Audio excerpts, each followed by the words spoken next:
Hello అండి, నమస్తే. అందరు బాగున్నారా? కథాకమనీయం ఛానల్కి స్వాగతం. నేను మీ శైలజ.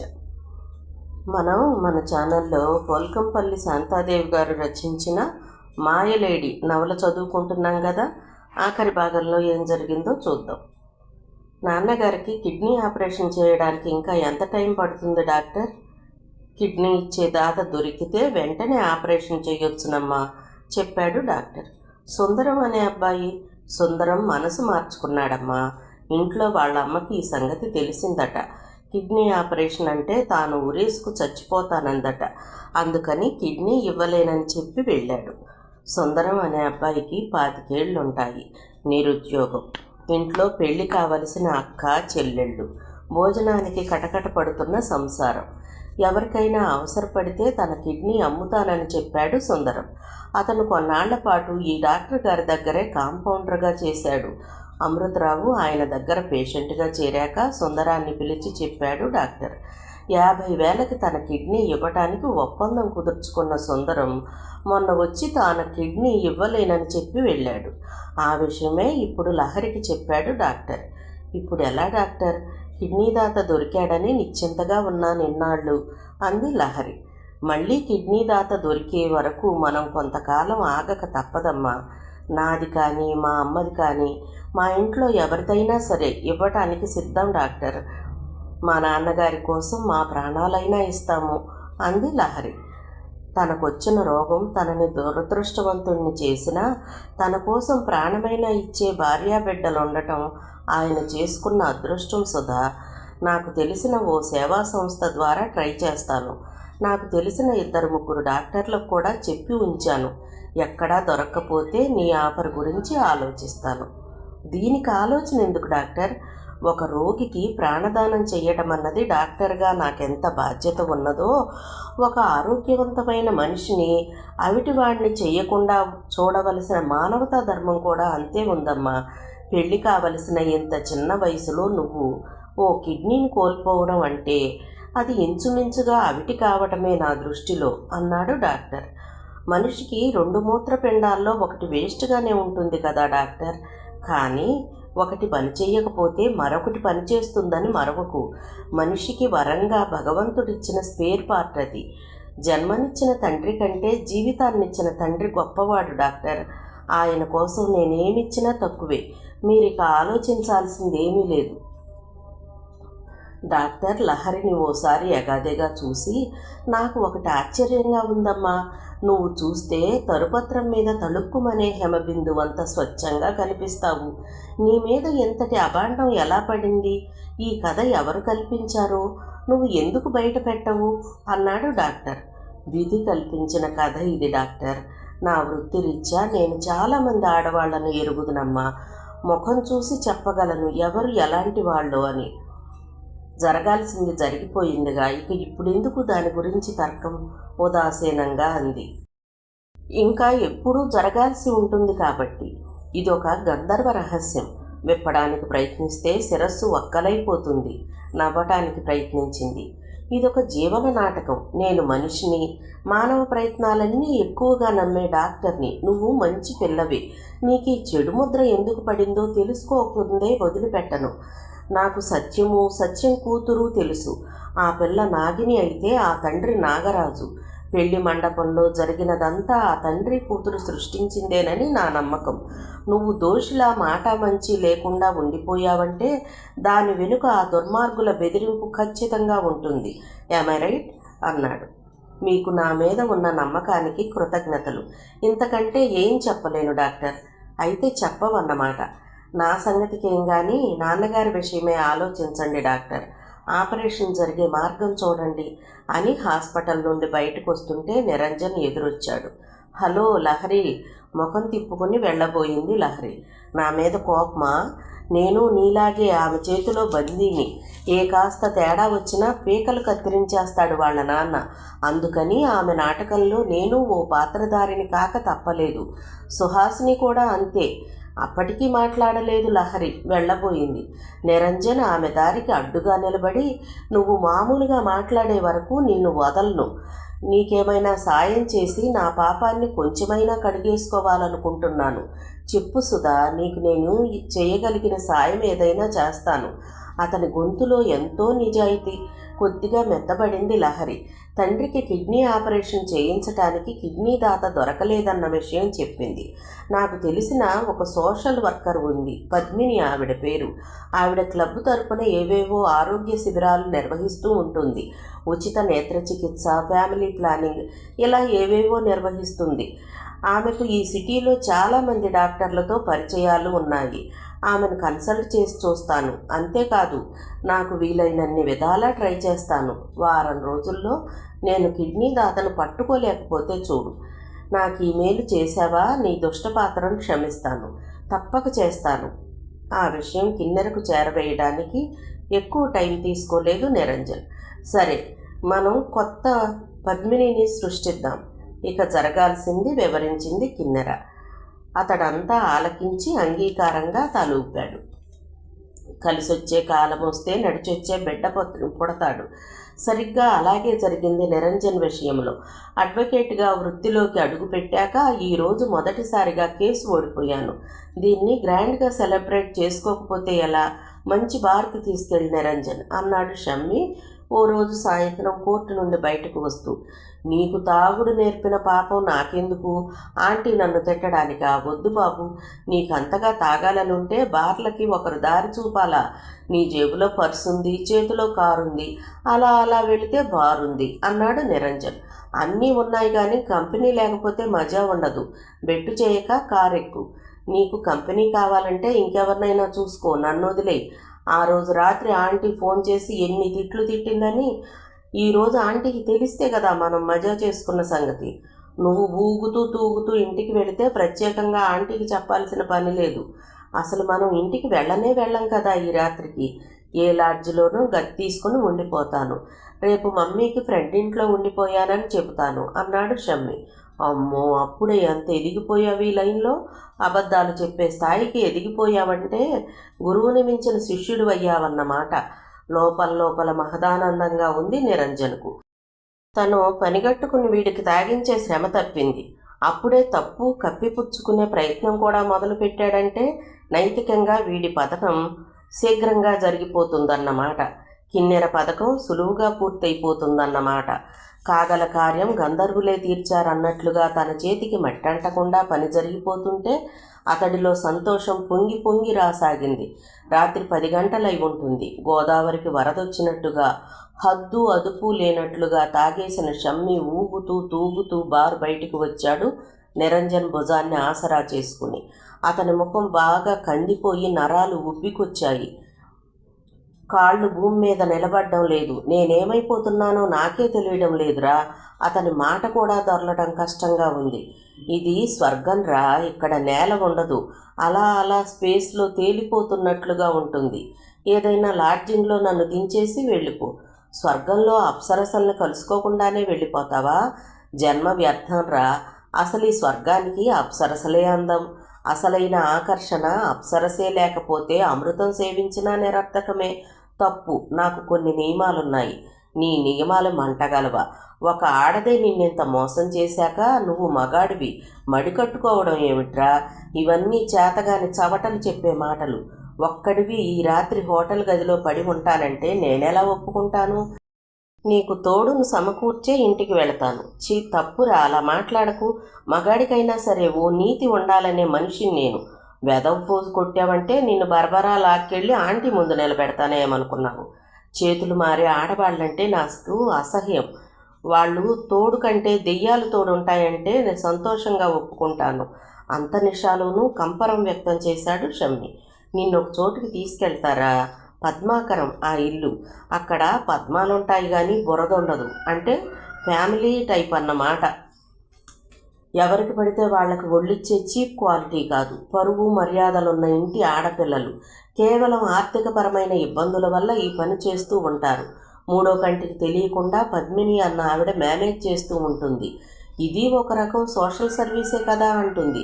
ఆర్థికంగా ఇబ్బందుల్లో ఉన్న ఆడపిల్లలకి వాళ్ళ పరువు మర్యాద పోకుండా తనిచ్చే చేయూత ఇది అంటుంది.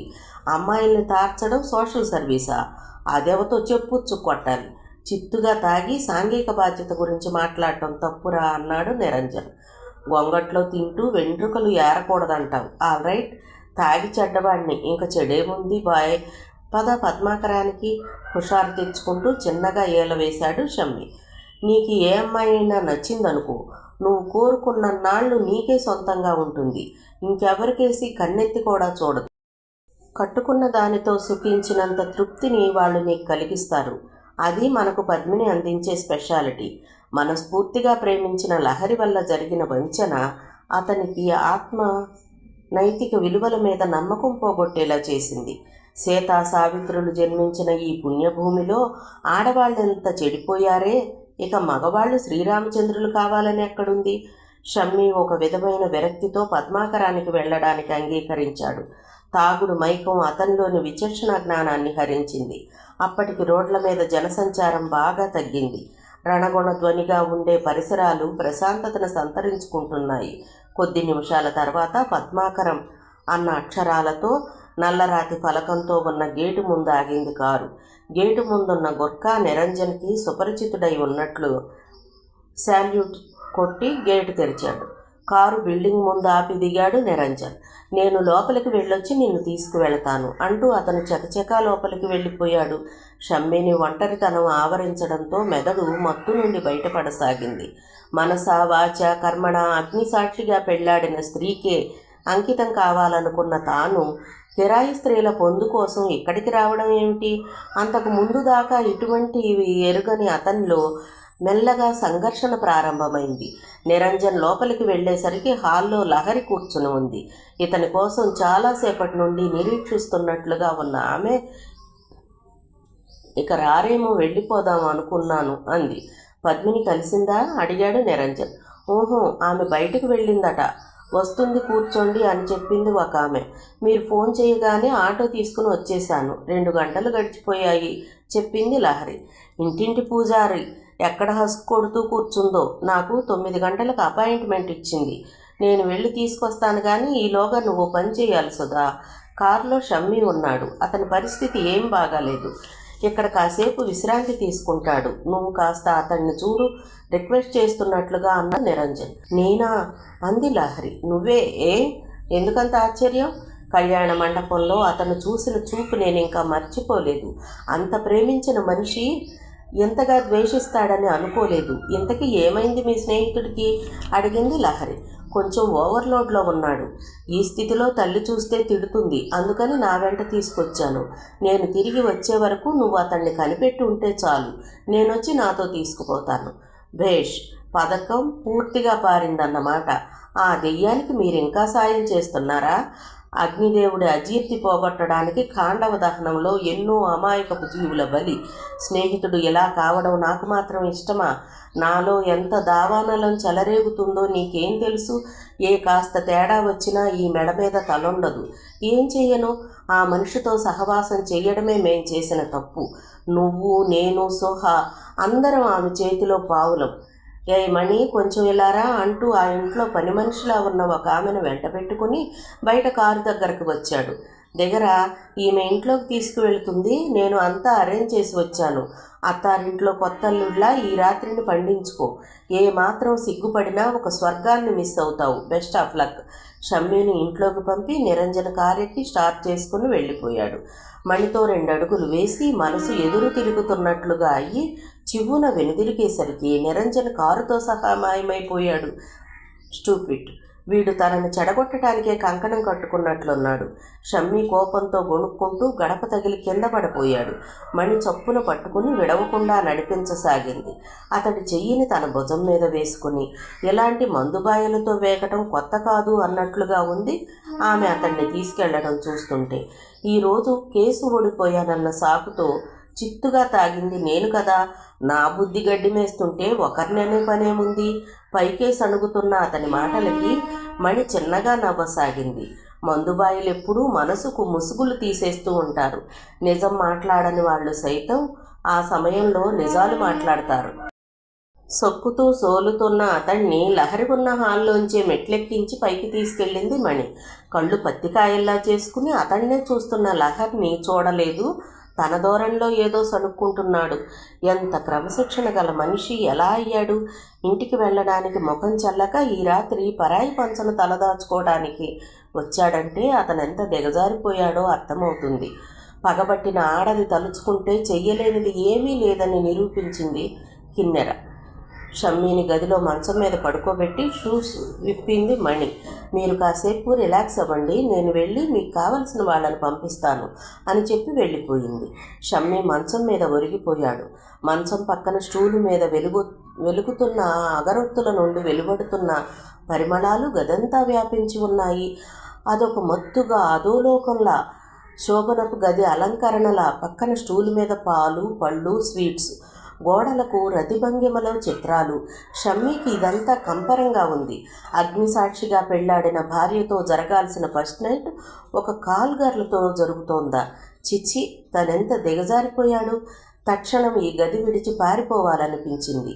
లేవపోయాడు. శరీరం సహకరించలేదు. దబ్బున కింద పడ్డాడు. అమ్మా అంటూ చప్పున వచ్చి పట్టుకుంది లహరి. దెబ్బ తగిలిందా? మృదువుగా అడిగింది. బిడ్డకి దెబ్బ తగిలితే అమ్మ గొంతులో వినిపించే లాలింపు, ఒక కాల్ గర్ల్ గొంతులో ఎంత లాలింపు! ఈ మృదుత్వం ఎక్కడివి? ఆ స్పర్శ ఎంతో మృదువుగా ఉంది. అమ్మ ఒడిలో సేద తీరుతున్నంత హాయిగా ఉంది. కాల్ గర్ల్ కాదీమె, ఒక దేవత. అరమూతలు పడుతున్న కళ్ళని బలవంతాన విప్పి చూశాడు షమ్మి. ఏదో రాక్షసి చేతిలో చిక్కడినట్లుగా ఉలిక్కి పడ్డాడు. వేల వేల వోల్టుల కరెంటు తాకినట్లుగా విదిలించి దూరంగా జరిగాడు. రామేశ్వరం పోయినా శనేశ్వరం వదల్లేదన్నట్లుగా ఇక్కడ నువ్వే దాపురించావా నా ప్రాణానికి? అతడి చీత్కారం లహరి గుండెల్లో వాడి అయిన శరంలా దిగింది. నిరంజన్ కాస్త మిమ్మల్ని చూడమని చెబితే పాలిపోయిన ముఖంతో అంది. చివరికి ఈ పద్మాకరంలో ఒక పద్మినిగా అవతారం ఎత్తావన్నమాట. డబ్బు కోసం, వెధవ డబ్బు కోసం. నీకు కావాలంటే నీ ముందు నోట్ల కట్టలు కుప్పలు కుప్పలుగా పోసేవాడిని కదా. మీరు ఏమంటున్నారో నాకు అర్థం కావడం లేదు. ఈ రాత్రికి నీ రేట్ ఎంత? ఎదుట పిడుగు పడినట్లుగా నిశ్చేష్టురాలైపోయింది. చుట్టూ మంటలు వ్యాపిస్తున్నట్లుగా, తానందులో దగ్ధమైపోతున్నట్లుగా మనసులో హాహాకారాలు. నేను దిగజారానో లేదో నా మనసుకు తెలుసు, కానీ మీరు మాత్రం దిగజారారు. ఆడదానికి వెలకట్టేంతగా దిగజారారు. ఈ మనిషినైనా నేను ఒకనాడు ప్రేమించింది అనుకుంటుంటే సిగ్గుతో చచ్చిపోవాలనిపిస్తుంది అంది లహరి. ప్రేమ, ఆ రెండు అక్షరాలు ఎంతో పవిత్రమైనవి. ఆ పదాన్ని నీ పాపిష్టి నోట ఉచ్చరించి మలినపరచకు. ప్రేమకు ఔన్నిత్యం మీరిస్తారు కాబోలు. అందుకేగా చావైనా బ్రతుకైనా కలిసి పంచుకుందామన్న మీరు బ్రతికొండగా నన్ను చంపుతున్నారు. ఒక్కసారి ఆడదాన్ని చెయ్యి పట్టుకుని విడిచేవాడు మగాడే కాదు నా దృష్టిలో. ప్రపంచమంతా శత్రువైనా పోరాడి తన దాన్ని కాపాడుకునేవాడే అసలైన మగాడు. ఫోటోలు, ప్రేమలేఖలు చూడగానే ఒక సాదాసీదా మగాడిని అనిపించుకొని పెళ్లి మండపంలోంచి వెళ్ళిపోయారు. ఫోటోలే కాదు, వీడియో క్యాసెట్ కూడా చూశాను. నా జన్మ తరించిందనుకో. ఎందుకో తెలుసా? నిన్నతడు ముద్దు పెట్టుకోవడం చూసి. మీరు నన్ను నిజంగా ప్రేమిస్తే ఇవేమీ నమ్మేవారు కాదు. నిజం కోసం ప్రయత్నించేవారు. మీది నిజమైన ప్రేమ అయితే దేవదాసుగా మారి ఇలా చంద్రముఖి కోసం బయలుదేరేవారు కాదు. ఏది అబద్ధమైనా ఈ పద్మాకరంలో నువ్వు ఒక పద్మినివి కావడం అబద్ధం కాదుగా. పద్మాకరం అని ఈ ఇంటికి చక్కని అభిరుచితో పేరు పెట్టుకున్నారనుకున్నాను, కానీ నిజంగా ఇక్కడ పద్మాలుంటాయని కానీ వాటి కోసం మత్తెక్కిన తుమ్మెదలు తిరుగుతూ ఉంటాయని తెలియదు. తెలియకుండానే వచ్చావన్నమాట. కథలు చెప్పకు, నమ్మడానికి మరీ అంత వెధవను కాదు. నువ్వంటే అణువణువున అసహ్యం. వెళ్ళు నా కళ్ళ ముందు నుంచి, ఆవేశంగా అనేశాడు షమ్మి. ప్రాణాలకు తెగించి నిజం చెప్పినా వినిపించుకునే స్థితిలో లేడతడు.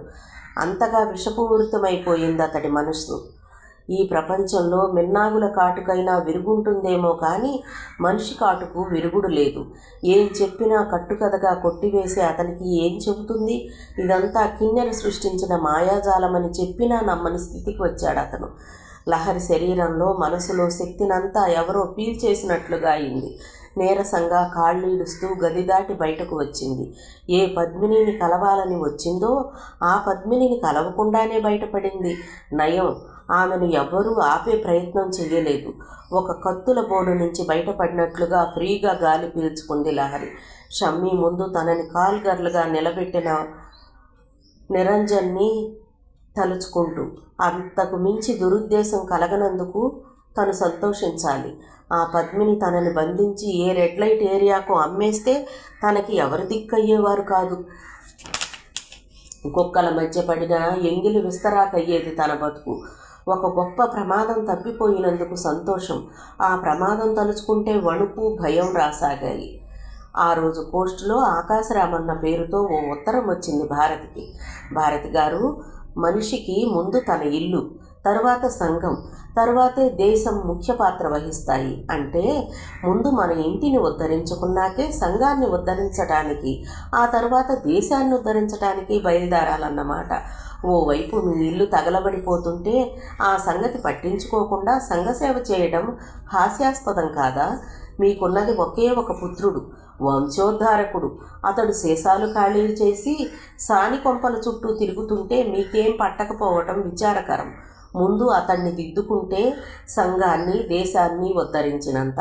దేశానికి ఒక చెడ్డ పౌరుణ్ణిచ్చిన తల్లిగా చరిత్రలో మిగలరన్న ఆశతో ఆకాశరామన్న. ఉత్తరం చదివాక శరీరంలో హఠాత్తుగా బీపీ పెరిగినట్లుగా ఒళ్ళంతా వణుకు పుట్టింది భారతికి. షమ్మి తనకి మాటిచ్చాక అతడు తాగలేదన్న నమ్మకంతో ఉంది. కానీ అతడు మళ్ళీ తాగాడు. తప్పుని ప్రేరేపిస్తుందన్నట్లుగా మరో తప్పును కూడా చేశాడు. మందు, మగువ, నైతిక పతనానికి పూర్తిగా పరాకాష్ట. ఆ పరాకాష్ఠకు చేరుకున్నాడన్నమాట తన కొడుకు. కన్నందుకు తన జన్మ ధన్యమైపోయింది. మొన్నటిదాకా తన కొడుకును మంచి క్రమశిక్షణలో పెంచిన తల్లిగా గర్వించేది. ఇప్పుడు ఆ గర్వం తుత్తినీళ్ళైపోయింది. షమ్మి ఎంతగా దిగజారాడంటే నమ్మలేకపోయింది. స్త్రీలంటే అతనికి గౌరవం. వాళ్ళ పరోక్షంలో ఎవరైనా తప్పుగా మాట్లాడినా సహించేవాడు కాదు. అలాంటిది వాడే తప్పు చేస్తున్నాడు. ఇదంతా ఆ సుధాలహరి వల్ల వచ్చింది. ఆ పిల్లవాడి జీవితంలో ప్రవేశించి సర్వనాశనం చేసింది. షమ్మి సాయంత్రం కోర్టు నుండి వచ్చాడు. దుస్తులు మార్చుకుని బాత్రూంకి వెళ్ళొచ్చి నౌకర్ టీ తెచ్చిస్తే తాగుతూ ఉదయం కోర్టుకు వెళ్ళే హడావుల్లో సరిగ్గా చదవని పేపరు చదువుతూ కూర్చున్నాడు. ఆ ఉత్తరాన్ని తెచ్చి అతని ముఖం మీద కొట్టినట్లుగా విసిరింది భారతి. ఏంటమ్మా ఇది? చదువొస్తుందిగా, చదువుకో. తల్లి కళ్ళల్లో ప్రజ్వరిల్లుతున్న అగ్నిశిఖ. ఉలిక్కిపడి ఉత్తరం చదవసాగాడు. ముగించేసరికి అతని ముఖం తెల్ల కాగితంలా తెల్లబడింది. ఇందులో వ్రాసిందంతా నిజమేనా? ఆ రోజు కోర్టులో కేసు ఓడిపోతే మనసు బాగోలేక బార్కు వెళ్ళాను. తాగి ఇంటికి వస్తే నువ్వు తిడతావని నిరంజన్తో వెళ్ళాను. అతను ఎక్కడికో తీసుకెళ్ళాడు. తాగిన మత్తులో అతనికి ఎదురు చెప్పలేకపోయాను. కానీ అక్కడేమీ జరగలేదమ్మా. నన్ను నమ్ము. ఎంతో క్రమశిక్షణలో పెంచానే. నువ్విలా తయారయ్యావంటే నాకు సిగ్గుతో, బాధతో తల బద్దలు కొట్టుకు చావాలనిపిస్తుంది రోధిస్తున్నట్లుగా అంది భారతి. న్యాయాధిపతి మీ నాన్న, సంఘసేవిక మీ అమ్మ, వాళ్ళకి నీతిమాలిన ఒక కొడుకు. నన్ను క్షమించమ్మా. ఇంకెప్పుడు కొడుకు చెంప చెళ్ళును వాయించాలని ఉంది. కానీ చిన్నపిల్లాడా కొట్టి బుద్ధి చెప్పడానికి? అసలు శిక్ష వేయాల్సింది ఇతనికి కాదు, కొడుకు ఇలా తయారైనందుకు కన్న తల్లిగా తాను వేసుకోవాలి శిక్ష. కొడుకు తప్పుకు శిక్ష తల్లి వేసుకోవడం న్యాయంరా. ఎందుకంటే కొడుకు నీతి మాలితే ఆ తప్పు పెంచిన తల్లిది. అందుకని ఆ శిక్ష నేనే వేసుకుంటాను. ఈ రోజు నుండి ఒక్క పూటే తీసుకుంటాను ఆహారం. నువ్వు మళ్ళీ తప్పు చేశావని తెలిస్తే రెండో పూట కూడా మానేస్తాను అన్నది భారతి. అమ్మా, తనకు తిండి లేకుండా మాడిస్తే భరించగలడు. తనకి ఏ శిక్ష వేసినా సంతోషంగా అనుభవించగలడు. కానీ తనకు బదులుగా అమ్మే శిక్ష వేసుకుంటే, తనకు బదులుగా అమ్మ ఉపవాసం చేస్తే తను భరించలేడు. ఇది చాలా కఠినమైన శిక్ష. నేరస్తులను ఎలా శిక్షించాలో తెలిసిన జడ్జి గారి భార్య కదా ఆమె. భర్త మనసుకు ప్రశాంతత కావాలని ఆశ్రమాలు పట్టిపోయాడు. కొడుకు ఇలా అయిపోయాడు. ఆమె మనోఘోషను సరిగ్గా అర్థం చేసుకోగలిగాడు షమ్మి. జన్మలో తాగకూడదని ఒట్టు పెట్టుకున్నాడు. మరునాడు ఉదయమే పగిలిన అగ్నిపర్వతంలా వెళ్ళి కిన్నెర మీద విరుచుకుపడింది లహరి. పెళ్లిపీటల మీదకి ఎక్కి దిగే వరకే మన ఒప్పందం. ఆ తర్వాత నన్ను ఏ అధికారంతో ఉపయోగించుకున్నావు? అసలు మన ఒప్పందంలో మాన ప్రాణాలకు ముప్పు కలగకుండా అని ఉంది. నువ్వు చేసిందేమిటి? నన్ను ప్రేమించిన వాడి ముందే నన్ను కాల్గర్లో నిలబెట్టావు. ఎందుకు ఈ పని చేశావు? ఊరికే నిలబెట్టాను కానీ ఏమీ జరగలేదుగా, నిర్లక్ష్యంగా అంది కిన్నెర. మానవతికి ప్రాణం వదలడానికి ఈ మాత్రం చాలదా అంది లహరి. గొప్ప మానవతివి బయలుదేరావు కానీ నోరు మూసుకు వెళ్ళు ఎగతాళి చేసింది కిన్నెర. నీ ప్రియుడి మీద పగ తీర్చుకోవాలనుకుంటే ఎంతకంటే మార్గం కనిపించలేదా? అంతేలే, చిన్న మనుషులకు చిన్న బుద్ధులు. ఒక దాదాగాడి కూతురుకి దాదా బుద్ధులు కాక మరేమొస్తాయి? లహరి ఎలా ఎదిరించగలదని కల్లో కూడా ఊహించలేదు కిన్నెర. ఏం కూసావే? తుఫాన్లా లేచి లహరి చెంప చెళ్ళుమనిపించింది. ఎంత ధైర్యం నా ఎదుట నిలబడి ఎలా మాట్లాడడానికి? మాట పూర్తి కానే లేదు. ఆమె 2 చెంపల మీద పిడుగులు పడ్డట్టుగా పడ్డాయి లహరి చేతి దెబ్బలు. ఎంతకాలం తనని ఒప్పందం పేరుతో కట్టిపడేసి చిత్రహింస పెట్టినందుకు ప్రతీకారం తీర్చుకుంటున్నట్టుగా పడ్డాయి దెబ్బలు. ఇది వరకు నీకు అమ్ముడుపోయిన సుధాలహరి కాదు, బీ కేర్ఫుల్, కోపంగా అంది లహరి. ఏమిటే నీ గొప్ప? నీలాంటి 100 మందిని కొనగల కోటీశ్వరుడు మోహన్ రావు కూతుర్ని కావడమే నా గొప్ప. నిన్ను, నీ దాదా నాన్నను కాలరాచేయగలడు మా నాన్న. నిన్ను, నీ కుటుంబాన్ని సర్వనాశనం చేయకపోతే చూడు, ఆవేశంగా అంది కిన్నెర. పోవే పిచ్చి మొహమ, అప్పుడు భయపెట్టినట్టే ఇప్పుడు భయపెడదామనుకున్నావేమో. అప్పుడు అమ్మా నాన్న ఏమవుతారో, చెల్లి తమ్ముడు ఏమవుతారోనని నువ్వు బెదిరించినట్లల్లా బెదిరాను. ఇప్పుడు బెదరడానికి నేను అప్పటి లహరిని కాదు.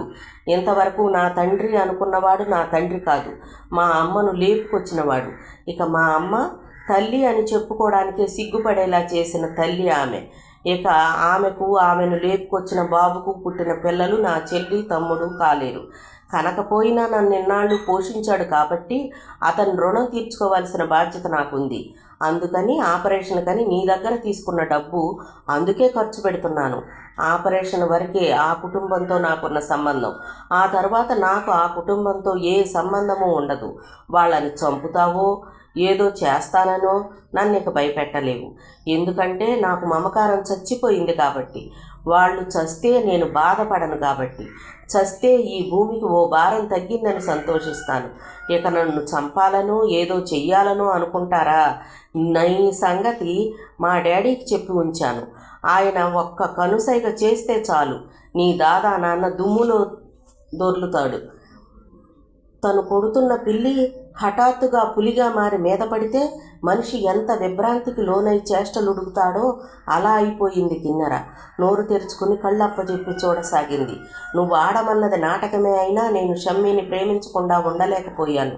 నువ్వెంత బెదిరించినా ప్రేమ అనివార్యమైంది. ఇప్పుడు కావాలంటే జరిగింది చెప్పి షమ్మీ అపార్థం తొలగించి అతన్ని నావాడిగా చేసుకోగలను. కానీ నాకు అక్కర్లేదు. అతను ఒక సాదాసీదా మగవాడు. నువ్వు సృష్టించిన మాయాజాలంలో సులువుగా చిక్కుకుపోయాడు.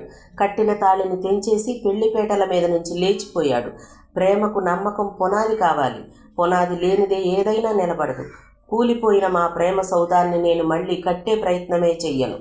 నువ్వు నీ పగతో ఆ షమ్మీని ఏం చేసుకుంటావో నాకు అనవసరం. దండగా మార్చి నీ మెడలో వేసుకో, చిలుకగా మార్చి పంజరంలో పెట్టుకో. నా జోలికి మాత్రం ఇక రాకు. వచ్చావా? రివర్స్ గేర్ ఆడక తప్పదు అనేసి చరచరా వెళ్ళిపోయింది లహరి వార్నింగ్తో కంగు తిన్న కిన్నెర అప్పటికప్పుడు అత్యవసర సమావేశం ఏర్పాటు చేసింది. అందరికీ ఫోన్లు చేసి పిలిపించింది. ఆ రోజు కోర్టులో ముఖ్యమైన కేసులన్నీ వదులుకుని రాక తప్పలేదు నిరంజన్కి. సుహాసిని, సౌజన్య అంతా వచ్చేశారు. ఏం కొంప మునిగిందా అని గాబరా పడుతూ. ఇన్నాళ్ళు మనం పిల్లి అనుకున్నది పులి అయ్యింది అంటూ లహరి ఏం మాట్లాడింది, ఎలా బెదిరించింది చెప్పింది కిన్నెర. కన్న తండ్రికి ఆమెకి సందెప్పుడు కుదిరిందబ్బా? అతడంటే ఈమెకు మండిపడుతుంది అన్నట్లుగా విన్నాను, సాలోచనగా అన్నాడు నిరంజన్. లహరి తత్వాన్ని బట్టి కన్న తండ్రితో కలిసే ప్రసక్తే లేదు అనుకున్నాం. ఈ అసంభవం ఎలా సంభవమైంది అంది సుహాసిని. డబ్బు అన్ని అసంభవాలని సంభవం చేస్తుంది. దాని ముందు లొంగనిది ఎవరు అంది కిన్నెర. నన్ను అడిగితే రక్త సంబంధంలోనే ఈ మమకారం సహజం.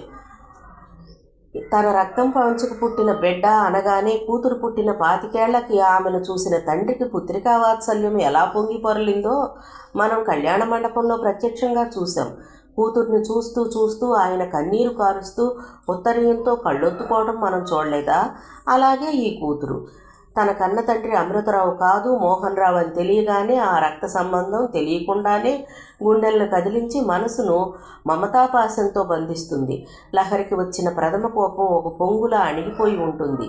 మోహన్ రావుకి డబ్బు లేకపోయినా లహరి అతన్ని తండ్రిగా అంగీకరించేదే అని నా నమ్మకం అంది సౌజన్య. కోట్లకు పడగెత్తిన దాని తండ్రి అండ దానికి దొరికితే అనుకుందాం.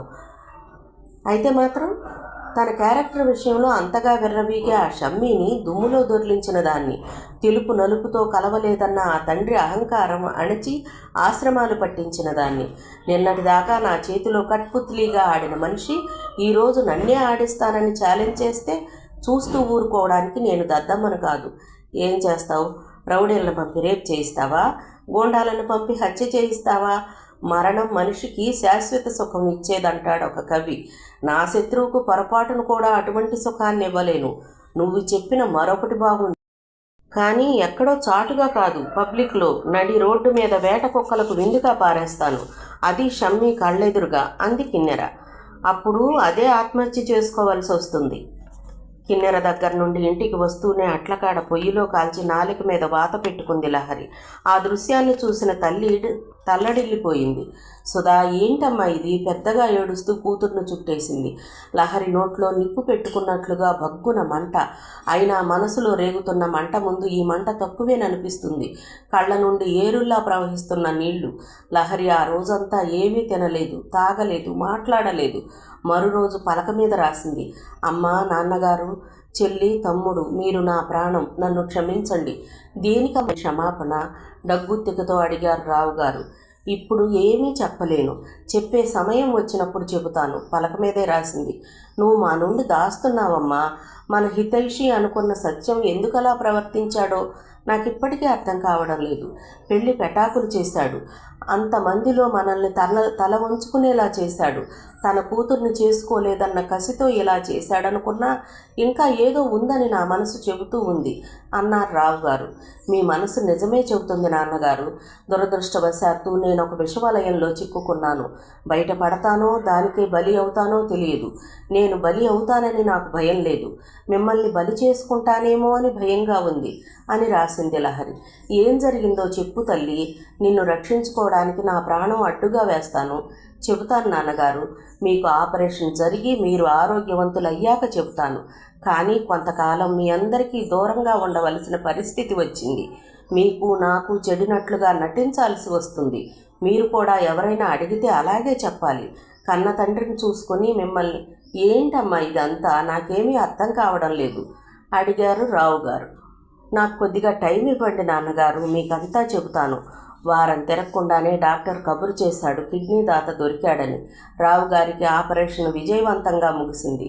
కిడ్నీ దాత హార్ట్అటాక్తో పోయాడని, ఆయన చనిపోతూ తన శరీరంలో ఆరోగ్యంగా ఉన్న అవయవాలు మరొకరికి అమర్చేలా కోరాడని, చనిపోయిన వ్యక్తి ఒక సంఘసేవకుడని చెప్పాడు డాక్టర్. కిడ్నీ ఖరీదు చేసే పని తప్పింది. డిశ్చార్జ్ చేసే రోజు లహరి డాక్టర్ గదిలో అడుగుపెట్టి నిశ్చేష్టై గుమ్మం దగ్గరే ఆగిపోయింది.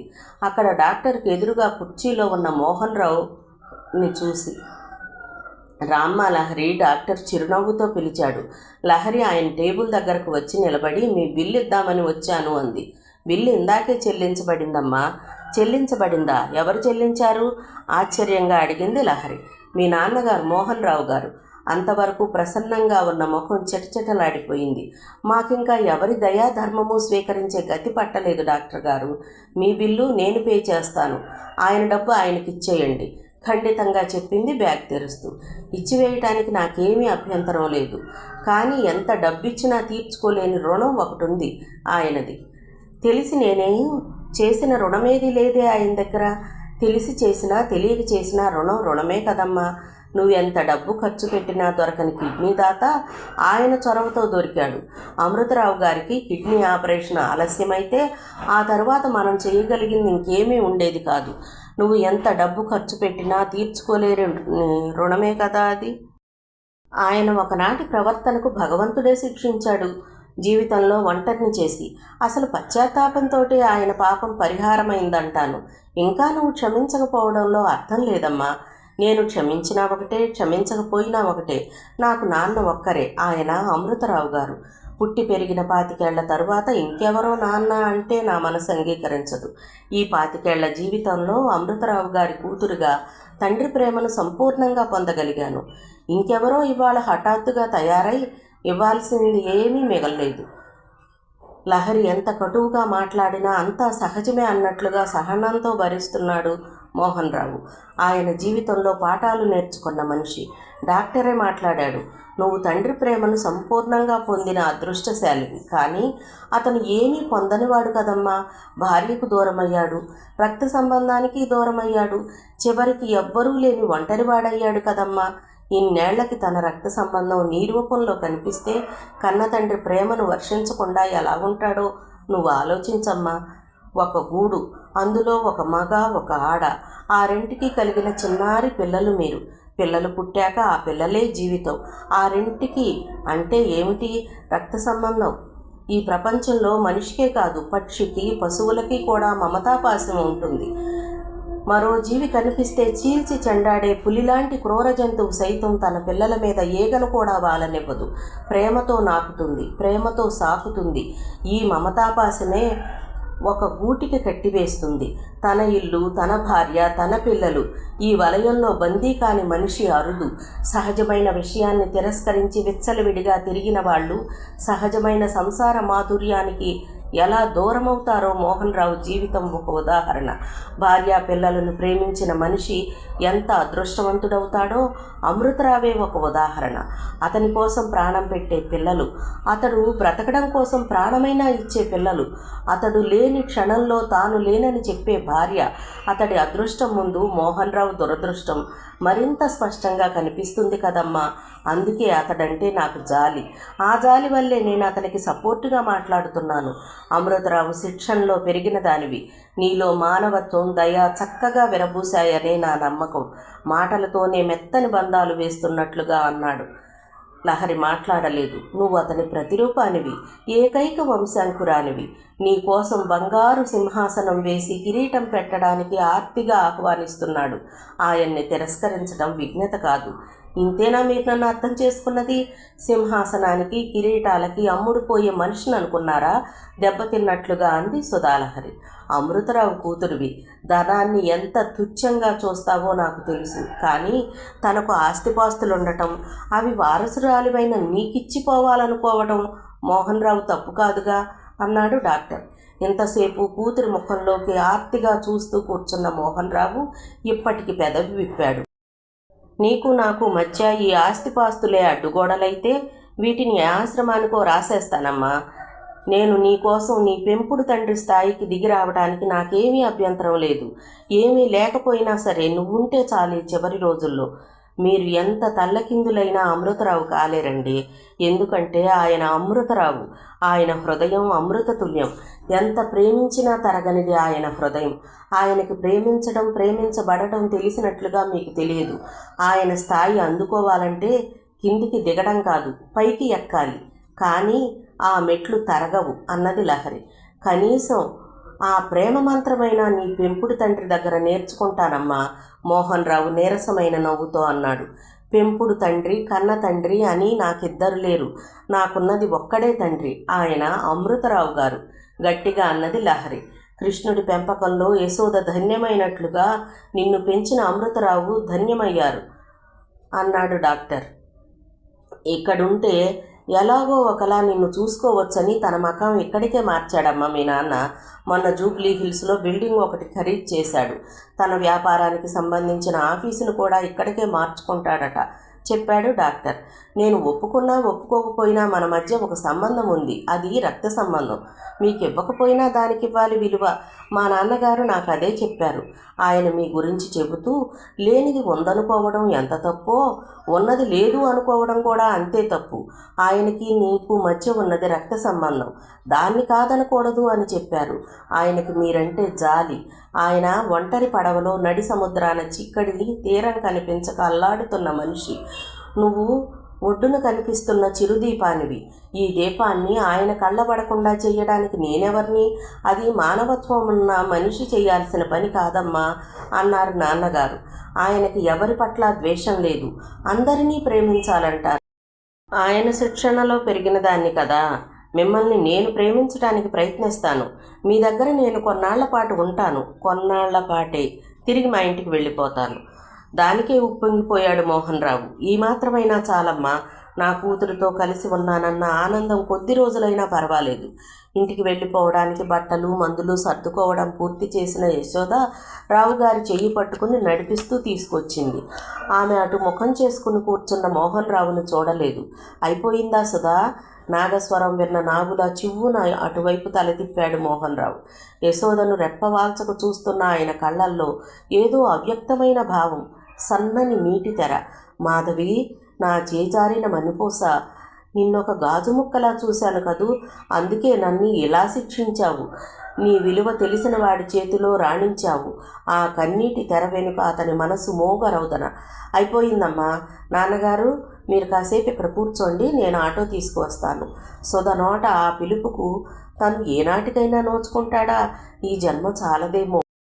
లహరి లేచి గుమ్మం దగ్గరకు వెళ్ళి తండ్రిని నెమ్మదిగా నడిపించుకువచ్చి కుర్చీలో కూర్చోబెట్టి వెళ్ళబోయింది ఆటో కోసం. ఆటో ఎందుకమ్మా, మన కారుందిగా, గొంతు పెగల్చుకుని అన్నాడు మోహన్ రావు. మా కుటుంబం మీద మీ నీడ కూడా పట్టడానికి వీల్లేదండి. ఇప్పటి వరకు చల్లగా సాగుతున్న సంసారం మా అమ్మా నాన్నది. మీ కారణంగా వాళ్లల్లో కలతలు రేగితే నేను మిమ్మల్ని జన్మలో క్షమించలేను.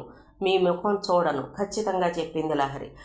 అవును తల్లి, ఒకసారి నీ పెళ్లి చెడగొట్టిన జాసే లేనివాణ్ణి అన్నాడు మోహన్ రావు.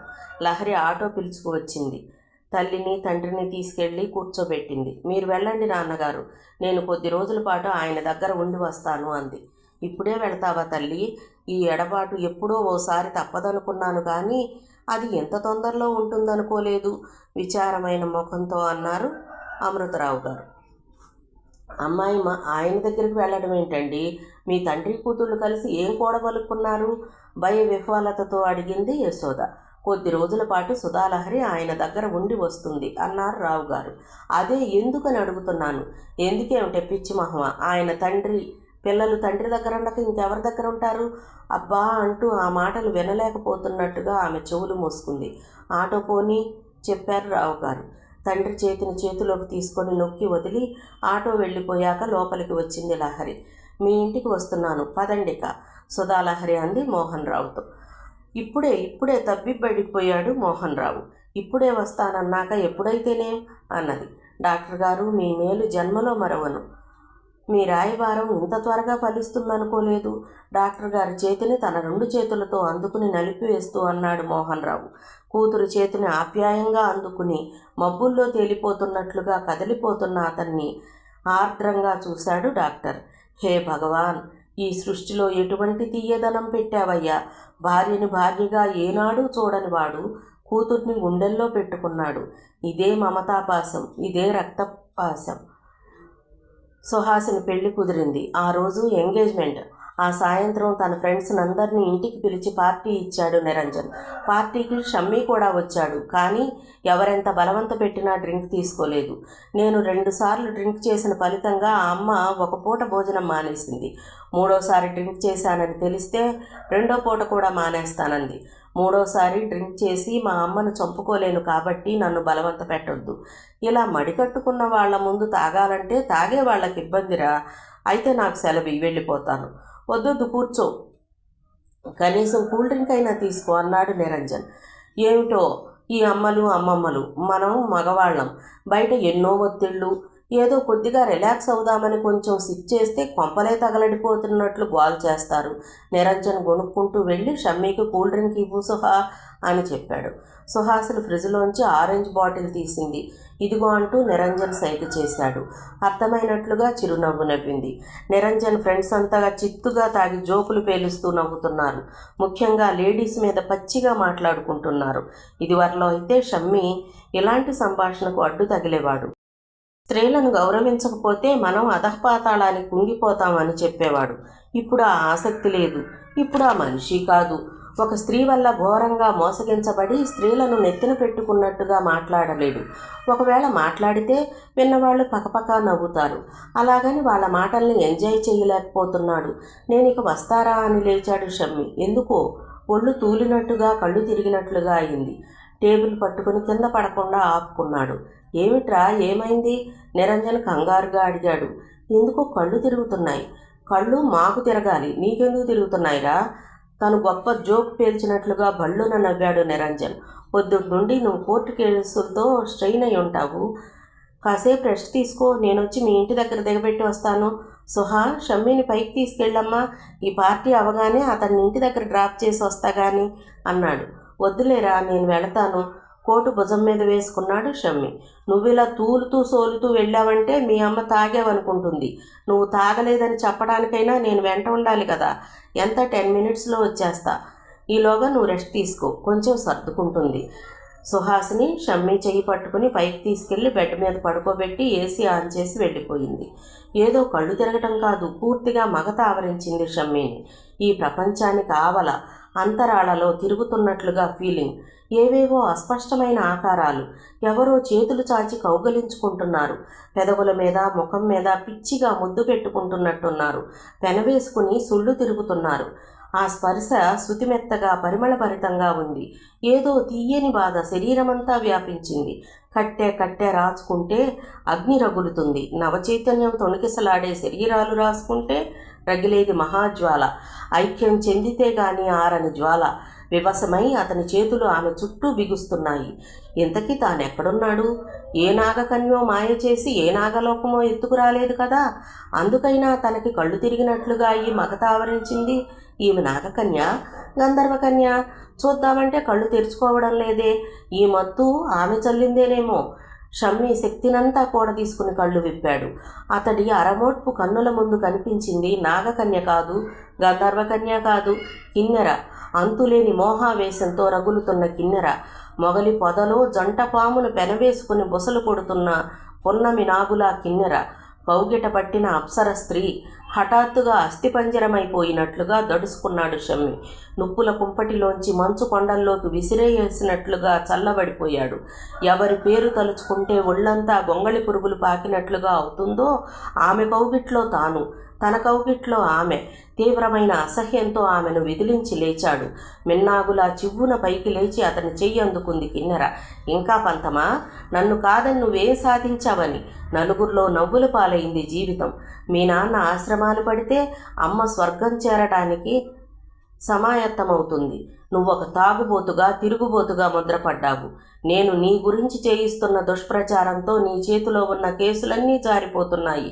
కొత్త కేసులు తిరిగైనా చూడడం లేదు. ఇంకొద్ది రోజుల్లో నువ్వు అవుట్. నువ్వు ఆత్మహత్య చేసుకునే రోజు దగ్గర పడుతోంది. నాతో పెట్టుకోవాలనుకోకు. బతికొండగానే నరకాన్ని చూపిస్తాను. నోర్మొయ్, నువ్వు నన్నేం చెయ్యలేవు కోపంగా అన్నాడు. చేస్తాను, ఇప్పటికే చాలా చేశాను. నిన్ను దేవదాసులు చేశాను, చంద్రముఖి దగ్గరకు పంపాను, వృత్తిలో దెబ్బతీశాను. నేను తలుచుకుంటే ఏమైనా చేస్తాను. రోడ్డు మీద అడుక్కు తినేలా చేస్తాను. నువ్వు అనుకున్నట్లుగా నేనింకా అంత పతనం కాలేదు. నేను ఈరోజు తాగలేదు. ఈ మత్తు నువ్వు సృష్టించిందని ఇప్పుడు అర్థమవుతుంది. ఇక ముందు జాగ్రత్తగా ఉంటాను అన్నాడు షమ్మి. కిన్నెర కంఠంలో కాఠిన్యం స్థానంలో కరుణరసం చోటు చేసుకుంది. నీ అహంభావమే నీ పట్ల ఆకర్షణగా మారుతుంది షమ్మి. నువ్వు విదిలించిన కొద్దీ నిన్ను పెనవేసుకుపోవాలనిపిస్తుంది.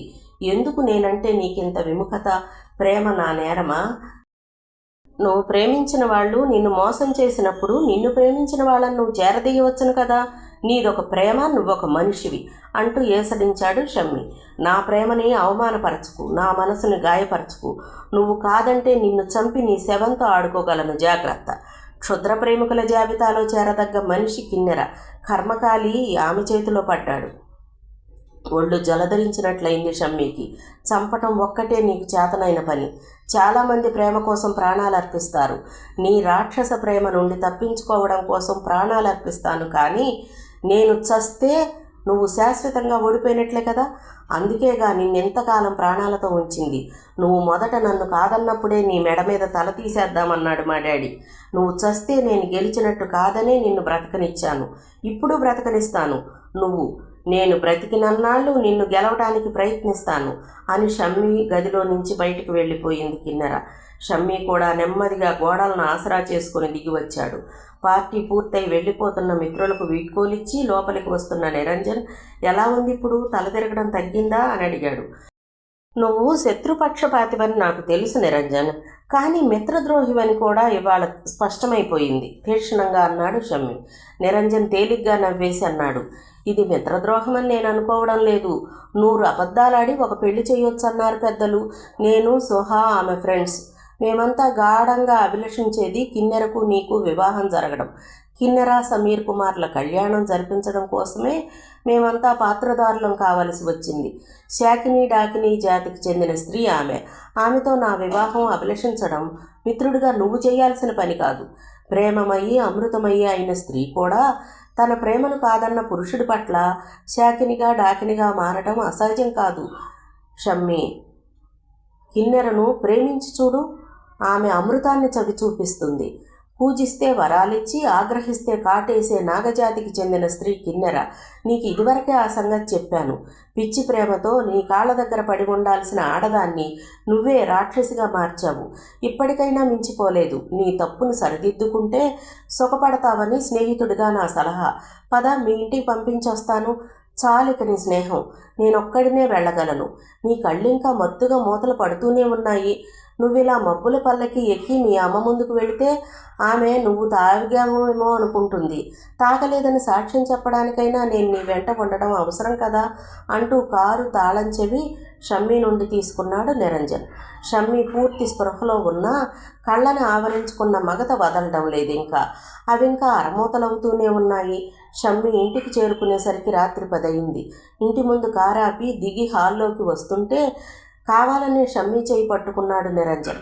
నన్ను పట్టుకోనక్కర్లేదు, నేను నడవగలను, చేతిని విదిలించాడు షమ్మి. విదిలిస్తూనే తూలాడు. షమ్మి రాక కోసం వేచి ఉన్న భారతి కళ్ళు విప్పార్చుకొని చూస్తోంది. నిరంజన్ చెయ్యి పట్టుకుని నడిపించుకు వస్తున్నాడంటే వీడు మళ్ళీ తాగాడన్నమాట. ఒక్కసారిగా ఆమె గుండెల్లో పెద్ద బండరాయి దొర్లిపడ్డట్టుగా అయింది. తాను ఒక్కపూట భోజనం మానేస్తే కొడుకు ఇట్టే మారిపోతాడని ఎంత పిచ్చిగా భ్రమపడింది. ఒకసారి తాగుడు రుచి మరిగిన మనిషి దాని నుండి తప్పించడం ఎంత అసాధ్యమో ఇప్పుడు తెలుస్తోంది.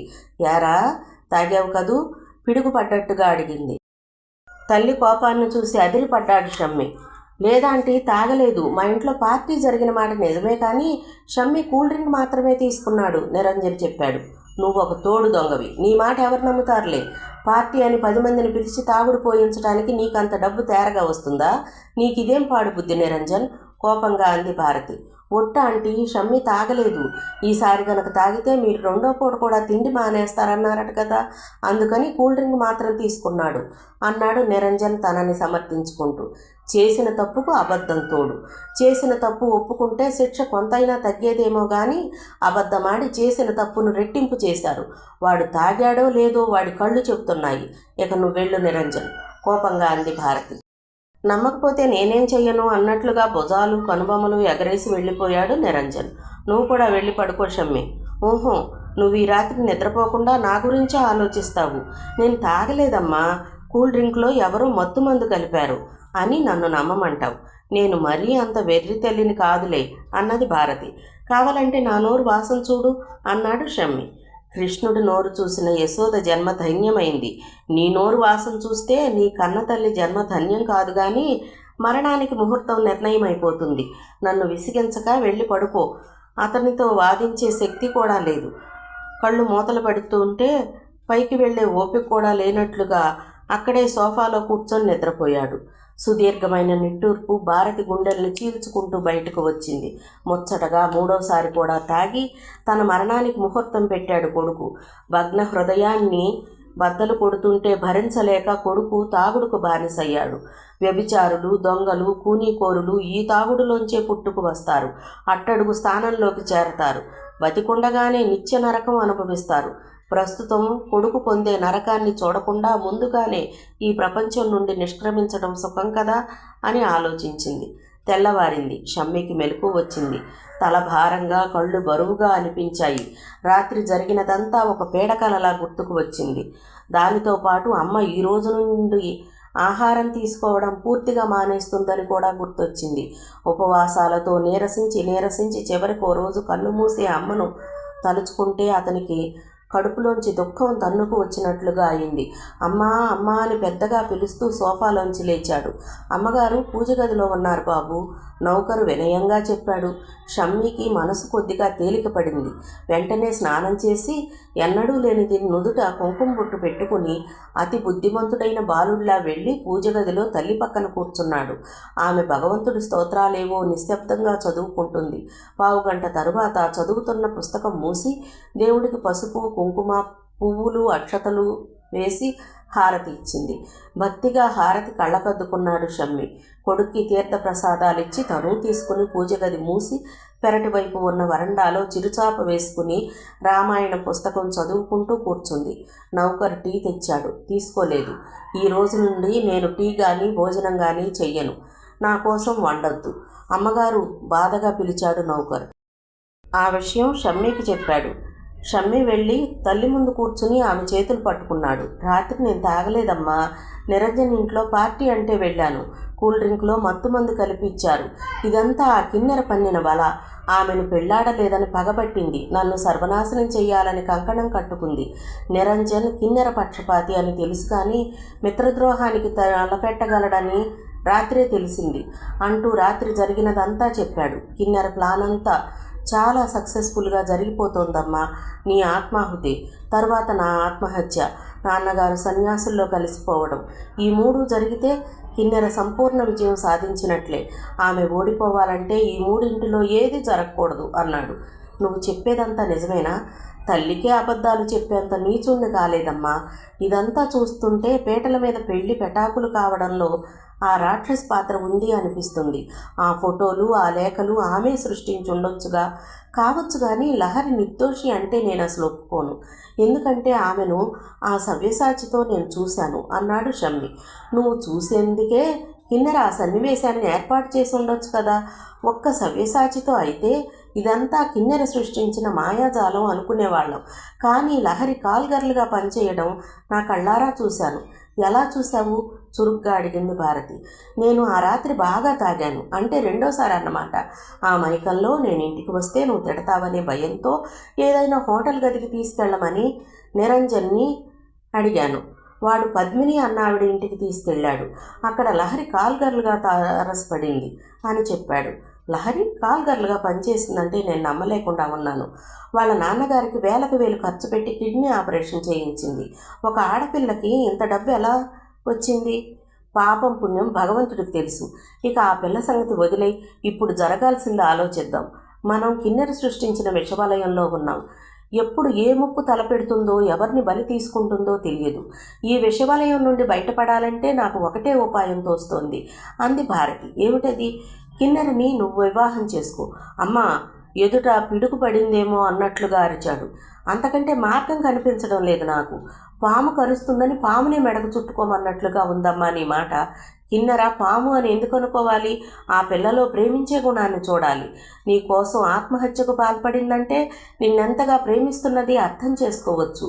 నువ్వెంత కాదన్నా నిన్ను వెంటాడుతున్నదంటే ఆ ప్రేమ తీవ్రతను నువ్వు ఊహించు. ప్రేమిస్తున్న పిల్లతో వైరం ఎందుకు చెప్పు? ఇక నువ్వు ఆమెను ప్రేమించలేనంటావా? తొలి వలపు దురదృష్టవశాత్తు భగ్నమైంది.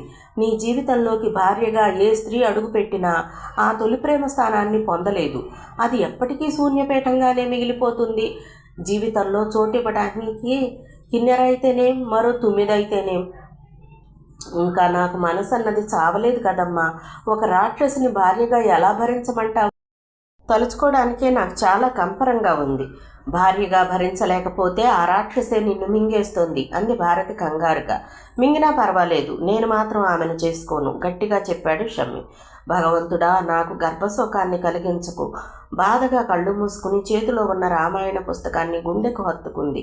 ఓడి బతకడం కంటే గెలిచి చావడం గర్వకారణం కదమ్మా అడిగాడు షమ్మి. చస్తే గెలిపేలా అవుతుంది నాన్న. నిజమే, చావు మనిషికి గెలుపు కాదు, కానీ ఎలా బతకాలి? పిల్లి చేతిలో ఎలుకలా బతకడం ఎంత దుర్భరం. మగవాడినై ఉండి ఓ ఆడదాని చేతిలో ఆటబొమ్మ కావడం ఎంత సిగ్గుచేటైన విషయం. ఆమె ఆట కట్టించకపోతే తన మగసిరికే తలవంపులు. కిన్నెరా, ఎంతకాలం నాతో ఆడావు నిరంజన్ అడ్డు పెట్టుకుని. ఆ నిరంజన్ని అడ్డు పెట్టుకుని నేను ఆడతాను నీతో. ఈ ఆటలో నువ్వు చిత్తు కాక తప్పదు అనుకున్నాడు షమ్మి. కారు హారన్ చప్పుడు విని సుధ వచ్చిందన్న ఆశతో బయటికి పరుగున వచ్చింది యశోద. కారు దిగి లోనికి వస్తున్నాడు మోహన్ రావు. గడప బయటికి పెట్టిన అడుగు చప్పున లోనికి తీసుకుంది యశోద. మోహన్ రావు చొరవగా లోపలికి వచ్చేస్తూ చక్రపాణి లేడా అడిగాడు. బయటికి వెళ్ళారు. పిల్లలు గీత కాలేజీకి, రవి స్కూల్కి వెళ్ళారు. అక్కడున్న కుర్చీలో ఆమె చెప్పకపోయినా కూర్చున్నాడు మోహన్ రావు. ఇక నుండి నేను ఇక్కడే ఉండదలుచుకున్నాను. నా ఆఫీస్ కూడా ఇక్కడికే షిఫ్ట్ చేస్తున్నాను. అందుకని ఇక్కడ సొంత ఇల్లు ఉండడం మంచిదని బంజారా హిల్స్లో అమ్మకానికి వచ్చిన ఒక బిల్డింగ్ కొన్నాను. మన సుధ పేరు మీదే కొన్నాను. ఎల్లుండి దశమికే గృహప్రవేశం. చక్రపాణిని సకుటుంబంగా ఆహ్వానిద్దామని వచ్చాను అంటూ ఇన్విటేషన్ అందివ్వబోయాడు. తీసుకోలేదు యశోద. మన సుధ చాలా కంపరంగా తోచింది ఆమెకు. అతడు ఆమెను యగాదిగా చూస్తూ, 25 ఏళ్ల తర్వాత కూడా నువ్వు ఇంకా ఆనాటి మాధవిగానే ఉన్నావు, ఏమాత్రం మార్పు లేదు. ఇందులోని రహస్యం నీ సుఖ సంసారమే అనుకుంటున్నాను అన్నాడు. యశోదకు మాట్లాడాలనిపించలేదు. చక్రపాణితో నువ్వు లేచిపోయినప్పుడు మీ ఇద్దరూ ఎక్కడున్నా వెతికి చంపాలన్న ఆగ్రహం కలిగింది. కానీ జీవితం నేర్పిన పాఠంతో ఆ తర్వాత చాలా మారిపోయాను. జీవితం నాకు పాఠం నేర్పడమే కాదు, నన్ను నిర్దాక్షిణ్యంగా శిక్షించింది. ఎవ్వరి ప్రేమకు నోచుకొని ఒంటరిగా చేసి ఇప్పుడు నీ మీద నాకు ద్వేషం కానీ అసహ్యం కానీ లేవు. కానీ నాకున్నాయి. మీరు ఏ వంకతోనూ ఇక్కడికి రావద్దు, కటువుగా అంది యశోద.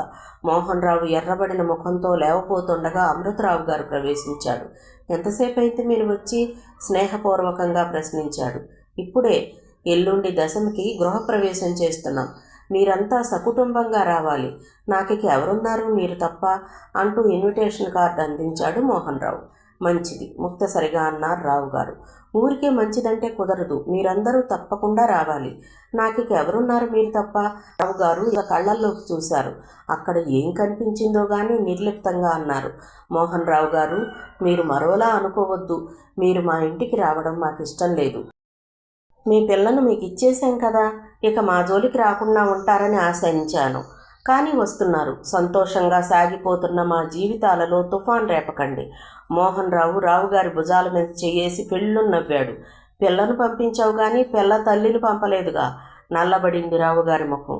అయినా పిల్ల తల్లి మీద నాకు ఇప్పుడు వ్యామోహం కానీ ఆమె నాకు చెందాలన్న కోరిక కానీ లేవు. ఇప్పుడు ఆమె నాకు పరసతి. కానీ ఏమిటో నా వాళ్ళన్న ఆత్మీయతాభావం అంతే. అంతకుమించి చెడు ఉద్దేశమే లేదు. నన్ను నమ్మండి. మా నూతన గృహప్రవేశానికి మీరంతా వస్తే సంతోషిస్తాను. ముఖ్యంగా సుధ సంతోషిస్తుంది. నా దగ్గరకు వచ్చిందన్న మాటే కానీ నాతో ఏమీ మాట్లాడడం లేదు. చాలా విచారంగా ఉంటుంది. మీరు వస్తే తన ఒంటరితనం పోతుంది. ముఖ్యంగా మీ సుధ కోసమైనా రండి. సుధ సంగతి నాకు తెలుసండి.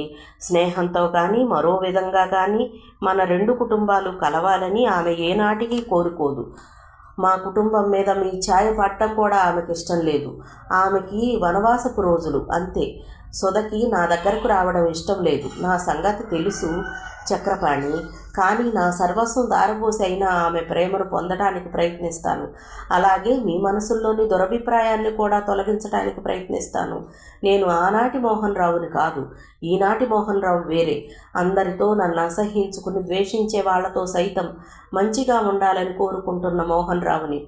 వస్తాను. విసవిస బయటకు నడిచి కారెక్కి పోనీ అని చెప్పాడు డ్రైవర్కు. నాకు తెలుసు అతనేమీ మారలేదు. అతడు మళ్ళీ మళ్ళీ వస్తూనే ఉంటాడు. మనం ఎక్కడికైనా పారిపోదామండి. అతను ఎట్టి పరిస్థితుల్లోనూ కనుక్కోలేని విధంగా చాలా దూరంగా. రావుగారి ఎదలో తలుంచి ఏడవసాగింది యశోద. 25 ఏళ్ల క్రితం ఆ పని సాధ్యమైంది యశోద. ఇప్పుడు కాదు. అప్పుడు నువ్వు నేనే. ఇప్పుడు అతడికి మనకి మధ్య సుధ ఉంది. సుధ మనది అనుకున్నంత వరకు ఈ ఊరు విడిచి వెళ్ళడం సాధ్యం కాదు అన్నారు రావు గారు. ఈ ఊళ్ళో అతడు ఉన్నంత వరకు మనకి మనశ్శాంతి కరువేనండి. భయం మనశ్శాంతిని కరువు చేస్తుంది. ఆ భయానికి జన్మస్థానం మన మనస్సే కదా. ఏదేదో మనసులో ఊహించుకుని భయపడితే ఆ తప్పు మనదే కానీ అతనిది కాదు అన్నారు. మీరెప్పుడూ ఎవ్వరినీ చెడ్డగా అనుకోరు. అదే మీలో ఉన్న గొప్పతనం. ఈ గొప్పతనపు నీడలో ఇంతకాలం నిశ్చింతగా ఉన్నాను. ఇక ముందు ఏమవుతుందో దిగులుగా అంది యశోద. ఏమీ కాదు. ఆపద వస్తుందనుకుంటేనే భయం. నిజంగా ఆపద వచ్చినప్పుడు భయం ఉండదు. అప్పుడు మనసు ఓ విధమైన నిశ్చేష్టతకు లోనవుతుంది. అందుకని ఆపద రాకముందే వస్తుందని ఊహించుకుని భయపడ్డం అనవసరం అంటాను. మా సుధకివి వనవాసపు రోజులు అని అమృతరావు గారు అన్నారు కానీ లహరికవి నిజానికి రాణివాసపు రోజులు అనాలి. అడుగు తీసి అడుగు పెడితే కాలు కందిపోతుందేమో అన్నట్లుగా చూస్తున్నాడు మోహన్ రావు. ఖరీదైన చీరలు, అతి విలువైన నగలు, అపురూపమైనవి ఎన్నెన్నో తెచ్చాడు ఆమె కోసం. ఒక్క పని చేయకుండా ఇంటి నిండా నౌకర్లు. ప్రత్యేకంగా ఆమె కోసం ఒక కారు కూడా ఖరీదు చేశాడు. ఉక్కిరి బిక్కిరి అవుతున్నట్లుగా ఉంది లహరికి. ఎరువు సొమ్ము బరువు చేటు అన్నట్లుగా ఎంతెంత ఖరీదు నగలు చీరలు నాకెందుకండి? నేను పేదింటి పిల్లని. ఏనాడు ఇంత ఖరీదైనవి కట్టనే లేదు, పెట్టనూ లేదు. ఇప్పుడు నడమంత్రపు సిరి అన్నట్లుగా ఇవి అనుభవించలేను. దయ ఉంచి నన్ను ఇదివరకులాగే సాదాసీదాగా ఉండనివ్వండి. ఎరువు సొమ్ము బరువు చేటేమో కానీ నీ సొమ్ము నీకు బరువు ఎలా అవుతుందమ్మా? ఇదంతా నీ కన్న తండ్రి స్వార్జితం. అంటే నీదన్నమాటేగా. నీదైన సంపదని నీది కాదు అనుకునేంత వేదాంతం నేర్పాడా అమ్మా చక్రపాణి? కోటీశ్వరుడి కూతురువి, సాదాసీదాగా ఉండాలంటే ఎలా కుదురుతుంది తల్లి? మన స్థాయికి తగ్గట్టుగా ఉండాలి. నా దగ్గరకు వచ్చింది నన్ను సంతోషపెట్టడానికే కానీ దుఃఖపెట్టడానికి కాదుగా. మీకు కూతురు లేని లోటు తీరుద్దామని వచ్చానండి అన్నది లహరి. మరి నన్ను నాన్నగారు అని పిలవు ఎందుకని? మీ యందు నాకు ఆ భావం కలిగిన రోజు అలాగే పిలుస్తానండి. ఇప్పుడు మాత్రం పిలవలేను. మనసులో ఆ భావం కలగందే ఊరికే పెదవులతో పిలిచి లాభమేమిటి? నేను అలా ఎవ్వరినీ మోసం చేయలేను. మా నాన్నగారు అబద్ధాలు డాంబికాలు సహించేవారు కాదు అన్నది లహరి. తన కూతురు తనని పరాయివాడిగా చూడడం ఎంతటి రంపకోత! నాన్నగారు, ఆ 4 అక్షరాలలో ఎంతటి భక్తిభావం! నాన్నగారు అంటూ ఆమె ఆత్మీయంగా పలికినప్పుడల్లా మోహన్ రావు ముఖంలో నీలి తెరలు వాలినట్లుగా అవుతాయి. తను ఏం చేస్తే చక్రపాణిని మర్చిపోతుంది ఈ పిల్ల? ఏం చేస్తే అంతటి మమకారాన్ని ఆ పిల్ల నుండి పొందగలుగుతాడు? దశమి రోజు గృహప్రవేశం గ్రాండ్గా జరిగింది. పరిచయస్తులు, స్నేహితులు, ఆఫీస్ స్టాఫ్ ఎందరెందరో వచ్చారు. వాళ్ళందరికీ చక్కని విందు భోజనం ఇచ్చాడు మోహన్ రావు. కూతుర్ని తన వెంటే తిప్పుకుంటూ అందరికీ ఆమెను పరిచయం చేశాడు. తన సర్వ సంపదలకి, బిజినెస్ వ్యవహారాలకి ఆమె ఏకైక వారసురాలిని కూడా ప్రకటించాడు.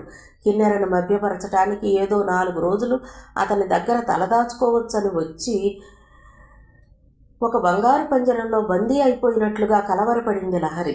తనిప్పుడు ఓ కోటీశ్వరుడి కూతురు. హఠాత్తుగా తన జీవితంలో సంభవించిన ఈ మార్పుకు సంతోషంగా తలొగ్గలేకపోతోంది. ఈ బంగారు వల నుండి బయటపడి సంగీత పాఠాలు చెప్పే పేద మాస్టారు అమృతరావు కూతురుగా బతకటానికి తన మనసు ఇష్టపడుతోంది.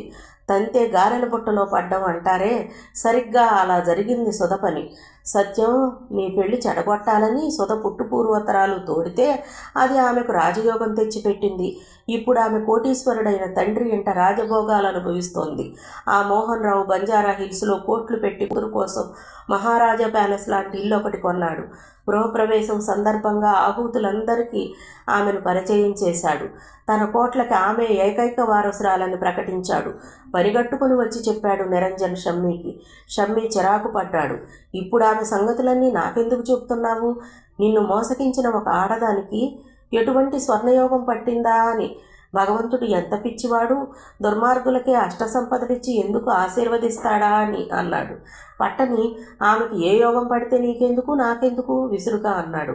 అలా అంటావు కానీ ఆమె చేసిన గాయం మానిందా నీ మనసులో? మనసు గాయమైనా ఒంటికి గాయమైనా కాలం మాన్పుతుంది నిరంజన్. ఇక ఆ లహరినే తలుచుకుంటూ కూర్చోవాలని నాకేం లేదు. కొత్త జీవితం పునర్నిర్మించుకోవాలనుకుంటున్నాను. ఆడపిల్లలంటే ఇలా ఉండాలని నా మనసులో ఓ బొమ్మ గీసుకున్నాను. నా కలలకు సాకారం సుధా అనుకున్నాను. ఆమె ముగ్ధ సుకుమారి అనుకున్నాను. కానీ రూపానికి మనసుకి ఏమాత్రం సాపత్యం లేదని తెలిసింది. ఒట్టి మోసగత్తెగా తేలింది. మరోసారి ముఖం చూసి మోసపోకూడదన్న గుణపాఠం నేర్పింది. ఈ పరిస్థితిలో నన్ను కోరుకునే మనిషికి చేరువైతే ఈ గాయం మానుతుందేమోనని ఆలోచిస్తున్నాను. నిన్ను కోరుకునే మనిషి? నన్ను గాఢంగా కోరుకునే మనిషి అన్నాడు షమ్మి. అంత గాఢంగా కోరుకునేది కిన్నెర కాక మరెవరుంటారు? ఎంతకాలానికి నీ నోట ఎంత మంచి మాట విన్నాను. ఈ మాట వినడం కోసమే కదా నేను నారద పాత్ర వహించింది. నిరంజన్ ఎగిరి గంతేశాడు. నీకంటే సంతోషించేవాళ్ళు ఎవరుంటారనే నీ చెవిలో వేశాను ముందుగా. కిన్నెరను పదే పదే విదిలించి కొట్టిన నేను నా అంతట నేనుగా చేరలేను. నీ సాయం కావాలి మిత్రమా.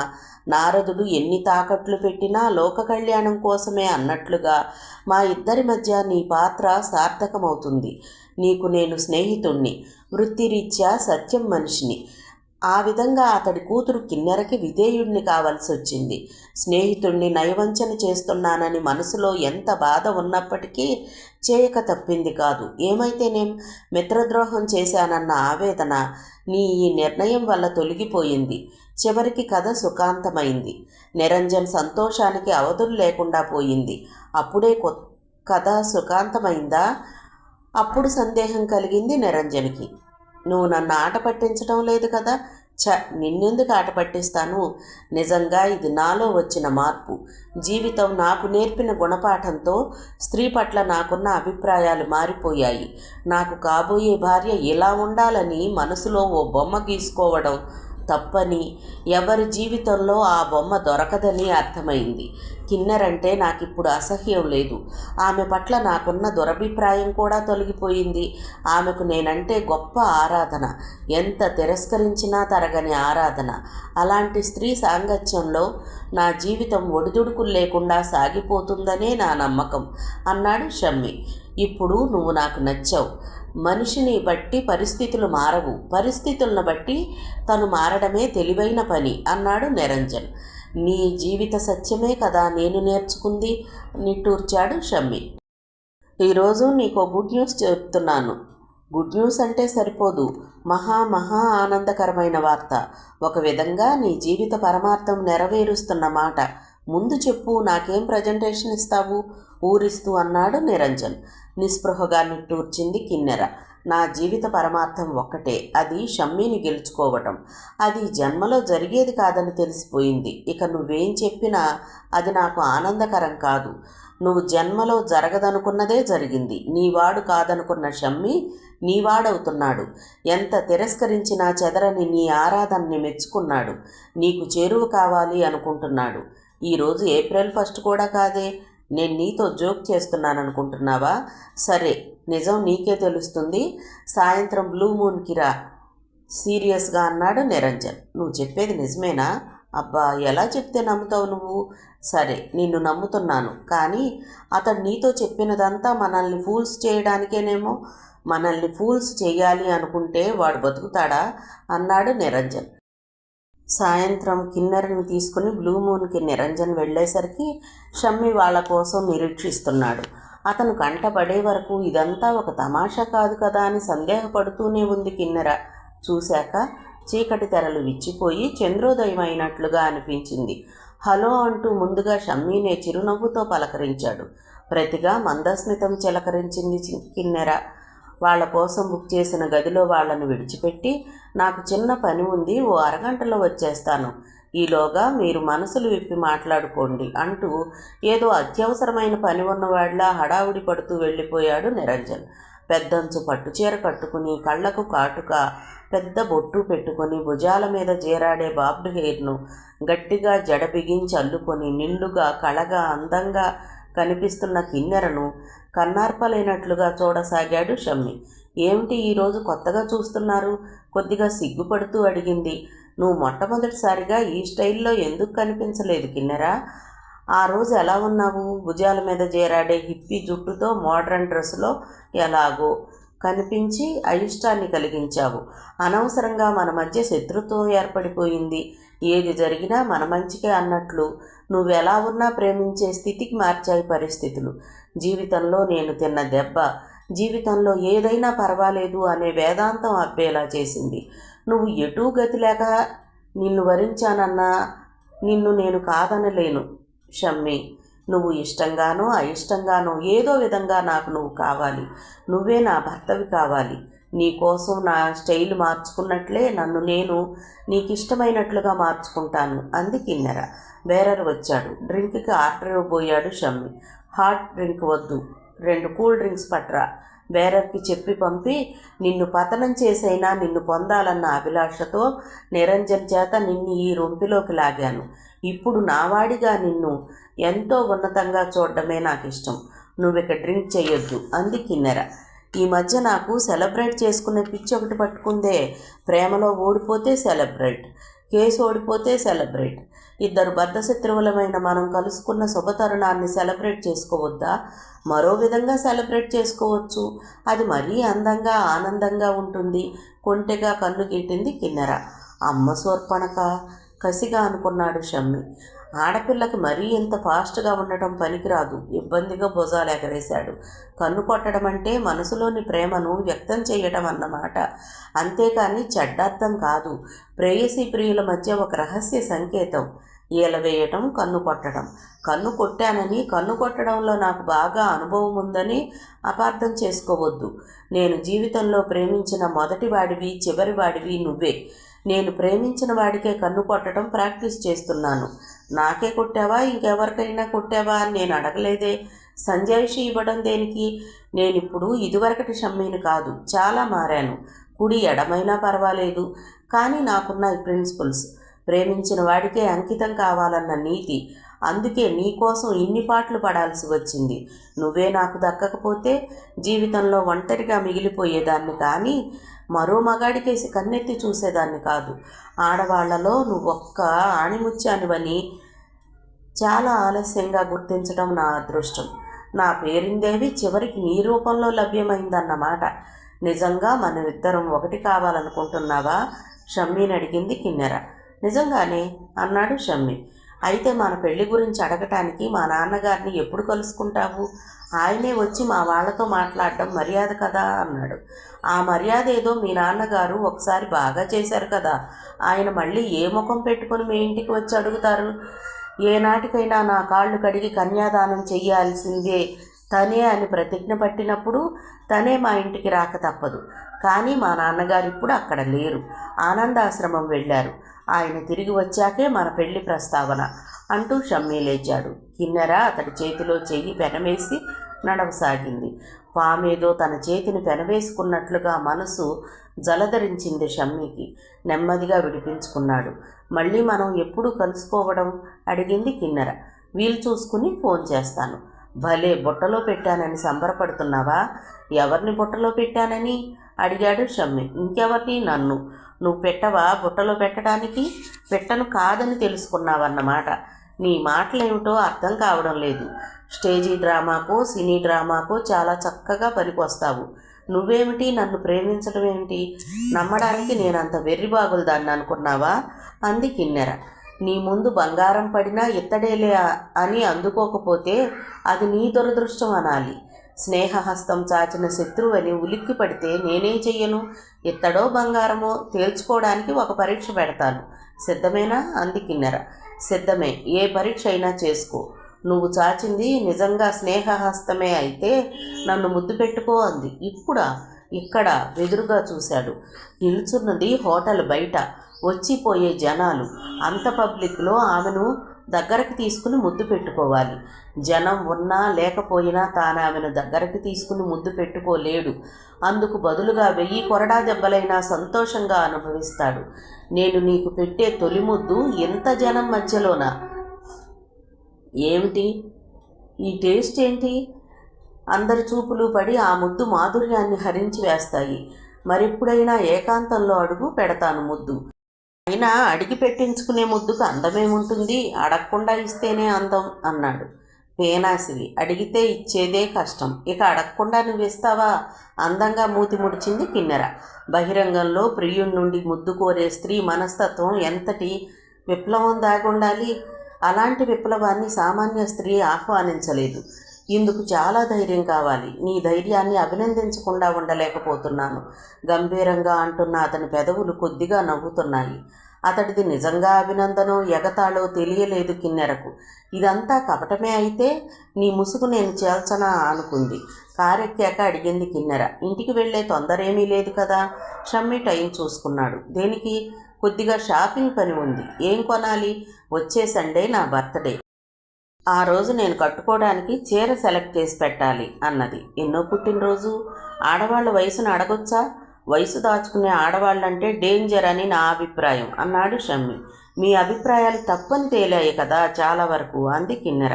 కరెక్ట్, నాకంటూ కొన్ని అభిప్రాయాలు ఏర్పరచుకోకపోవడంలోనే హాయి ఉందేమో. కారు సుల్తానా బజార్ చేరుకుంది. షాపు వాళ్ళకి కిన్నెర సుపరిచితురాలే. చీరలు కావాలని చెప్పగానే చీరలు తీసి గుట్టలుగా వేయసాగాడు సేల్స్మెన్. ఈ చీర నాకు బాగుంటుందా?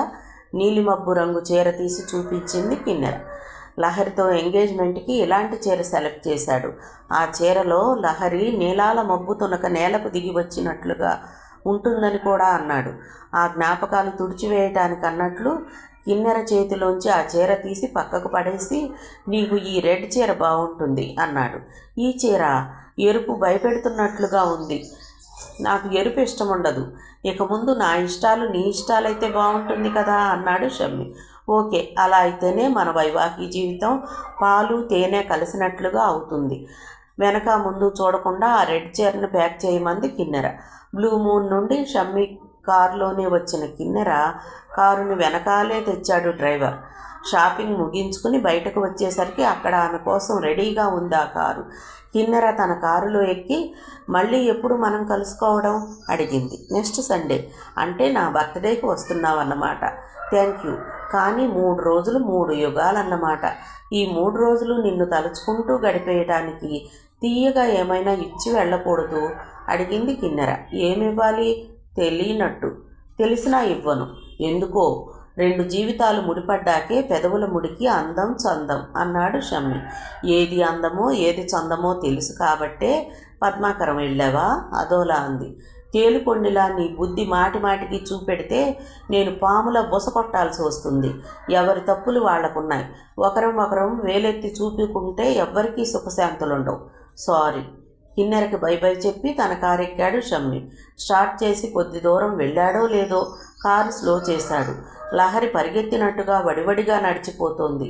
వెనుక సవ్యసాచి. ఇదిగో ప్లీజ్ ఒక్క మాట పిలుస్తున్నాడు. లహరి ఆగలేదు కానీ సవ్యసాచి పరిగెత్తుకుంటూ వెళ్ళి ఆమె రెక్క పట్టుకున్నాడు. అతడు అంటున్నదేమో వినిపించడం లేదు కానీ లహరి మెరుపు వేగంతో చెయ్యెత్తి అతని చెంపలు చెళ్ళుమనిపించడం కనిపించింది షమ్మికి. అతడు దిగ్భ్రాంతిగా చూస్తూ ఉండగానే మోహన్ రావు కారు ఆమె పక్కగా ఆపి డోర్ తెరిచాడు. ఆమె కారు ఎక్కగానే కదిలిపోయింది. కర్చీఫ్తో చెంప రాసుకుంటూ అవమానంతో మిగిలిపోయిన సవ్యసాచి పక్కన కారాపి, ఏం మిస్టర్, ఆమెకు నీకు చెడిందా అని అడిగాడు కులాసా నవ్వుతో షమ్మి. అనుకోకుండా షమ్మిని చూసి ఉలిక్కిపడ్డాడు సవ్యసాచి. గాయం మీద కారం రాసుకున్నట్లుగా అయింది. అతడిని ఆ సమయంలో చూడడం, ఏదో గొనుక్కుంటూ రోడ్డుకి అటువైపుగా ఆపిన తన కారెక్కి స్టార్ట్ చేసుకొని వెళ్ళిపోయాడు. ఆ రోజు సాయంత్రం బయటకు వెళ్ళడానికి తయారవుతున్న కూతురుతో కారులో వెళ్ళమ్మా అని చెప్పాడు మోహన్ రావు. కారొద్దు, నడక హెల్త్కి మంచిది అంటూ బయలుదేరింది లహరి. కోటీశ్వరుడు కూతురు కాలి నడకన వెళ్ళడమా? ఆయన మనసు లబలబలాడిపోతుందేమో. కారు తీసుకుని వెనకే బయలుదేరాడు మోహన్ రావు. లహరి లైబ్రరీకి వెళ్ళింది. అక్కడ ఓ అరగంట కూర్చుని ఇంటి దగ్గర చదువుకోవడానికి ఓ నవల తీసుకుని తిరుగుముఖం పట్టింది. దారిలో సవ్యసాచి పట్టుకున్నాడు. నాటకంలో మన లవ్ జీవితంలో కొనసాగిద్దామా అంటూ తన కోసం వారం రోజులుగా ట్రై చేస్తున్నాడట కలుసుకోవడానికి. గేటు ముందు గుర్కా, ఇంటి ముందు వాచ్మెన్, కుక్కలు, కోట లాంటి మోహన్ రావు ఇంట్లోకి అడుగు పెట్టడానికి ధైర్యం చాలలేదట. అతని నుండి తప్పించుకోవడానికా అన్నట్లు గబగబా ఎంత నడిచినా వెనకబడి వేధిస్తుంటే చెంపలు వాయించక తప్పింది కాదు. ఇదంతా దూరం నుండి గమనిస్తూ కారులో అనుసరిస్తున్న మోహన్ రావు లహరి చేత తన్నులు తిన్న సవ్యసాచి గొడవ చేస్తాడేమోనన్న భయంతో కారు ఆమె పక్కన ఆపి ఆమెను కారెక్కించుకుని బయలుదేరాడు. దారిలో ఒక్క ప్రశ్న కూడా వెయ్యలేదు. ఇంటికి వచ్చాక అడిగాడు, ఫోటోల్లో ఉన్నది అతనే కదమ్మా? అవునండి. అదంతా ఫోటోగ్రఫీ ట్రిక్కా లేక తనిక దాచి ఉంచడం వల్ల కిన్నెర బలం పుంజుకోవడం తప్ప తనకు ఒరిగేదేమీ లేదు. తానెవ్వరికీ చెప్పలేదని తెలిస్తే కిన్నెర ఇంకా రెచ్చిపోతుంది. ఇప్పటికే ఆమె త్రాచులా బోస కొడుతోంది. ఆమె దురహంకారానికి అడ్డుకట్ట వెయ్యకపోతే లాభం లేదు. కూతురు కోసం సర్వస్వం త్యాగం చేయడానికైనా సిద్ధంగా ఉన్న మోహన్ రావుకి తనెంత ప్రమాదంలో ఉందో చెప్పడం మంచిదనిపించింది. ఇది సత్యం కూతురు కిన్నెర ట్రిక్ అండి. కిన్నెర నీ ఫ్రెండే కదమ్మా. నీ పెళ్లి జరిపించడం కోసం తండ్రికే ఎదురు తిరిగింది కదా. అదే కదండి కిన్నెర గొప్పతనం అంటూ తన తండ్రిని ఆరోగ్యవంతుణ్ణి చేసుకోవడం కోసం కిన్నెర చేతిలో తాను ఎలా చిక్కుపడింది, ఆమె చేతిలో కట్పుత్లి అయ్యి ఎలా వేధింపబడింది చెప్పింది. వింటున్న కొద్దీ మోహన్ రావు కళ్ళు ఎర్రబడిపోయాయి. ఉద్రేకంతో ఊగిపోయాడు. ఆ పిల్ల దాని బాబు ఇక నా చెప్పు కింద తేళ్లరుకు నలిపివేస్తాను. మరి సవ్యసాచి మాటేమిటి? నాటకంలో పోర్షన్ అయిపోయినా జీవితంలో కంటిన్యూ చేయాలంటున్నాడు. నేనంటే తలమునకలుగా ప్రేమలో పడిపోయాడట. ఆ మాట మళ్ళీ అనకుండా వెదవుకి 32 పళ్ళు రాలగొట్టి చేతిలో పెడతాను. సుధాలహరి అంటే సంగీతం మాస్టారు అమృతరావు కూతురు కాదు, కోటీశ్వరుడు మోహన్ రావు కూతురని ఆమెకేసి కన్నెత్తి చూసిన కళ్ళు పీకించేస్తానని ఈ వెధవలందరికీ తెలిసేలా చేస్తాను కోపంతో ఊగిపోతూ అన్నాడు. మరి అల్లుడి గారి మాట ఏమిటా? యథార్థం చెప్పి అతని అపార్థం తొలగించి మన ఇంటికి తీసుకువస్తాను. ఆ పని మాత్రం చెయ్యకండి. చెప్పుడు మాటలు నమ్మి తేలిక చేసిన మనిషి నాకు అక్కర్లేదు. సరే వీళ్ళిద్దరి పని పట్టాక అతని గురించి ఆలోచిస్తాను అన్నాడు మోహన్ రావు. ఆ రోజు ఉదయమే తీరిగ్గా కూర్చుని ఉద్యోగాలకు అప్లికేషన్లేవో ఫిలప్ చేస్తోంది లహరి. ఏంటమ్మా అది, ఏమిటో రాస్తున్నావు అంటూ వచ్చాడు మోహన్ రావు. ఉద్యోగానికి అప్లికేషన్ ఫిలప్ చేస్తున్నానండి. ఎవరికి ఉద్యోగం? నాకేనండి. నీకెందుకమ్మా ఉద్యోగం? నీకేం తక్కువని? నాకు ఉద్యోగం చాలా అవసరమండి. ఏమిటి అవసరం అంటూ ఆమెకు ఎదురుగా కుర్చీలో కూర్చున్నాడు మోహన్ రావు. నాన్నగారికి ఆపరేషన్ జరిగి కొద్ది రోజులే అయ్యింది కదా. ఆయన ఈ సమయంలో ఎక్కువ కష్టపడటానికి వీల్లేదు. ఆయనకి విశ్రాంతి ఇవ్వాలంటే ఇద్దరి పని అమ్మ ఒక్కతే చేయాల్సి వస్తోంది. ఈ వయసులో ఆమె అంత కష్టపడటం నేను చూడలేను. వాళ్ళని కొద్దిగా సుఖపెట్టడం కోసం నేను ఉద్యోగం చేయక తప్పదండి అంది లహరి. నేను నిన్ను ఉద్యోగం చేయనిస్తానని ఎలా అనుకున్నావు? ఎవడికో నమస్కారం పెడుతూ ఎవడి చేతి కిందో నా కూతురు పని చేయడం నేను ఎలా భరిస్తాననుకున్నావు అన్నాడు మోహన్ రావు. కూతురని అల్లాడిపోతుంటే ఏదో 4 రోజులు ఉండిపోదామని వచ్చాను కానీ ఇలా నా మీద అధికారం చెలాయిస్తారనుకోలేదు అని పెదవుల వరకు వచ్చింది.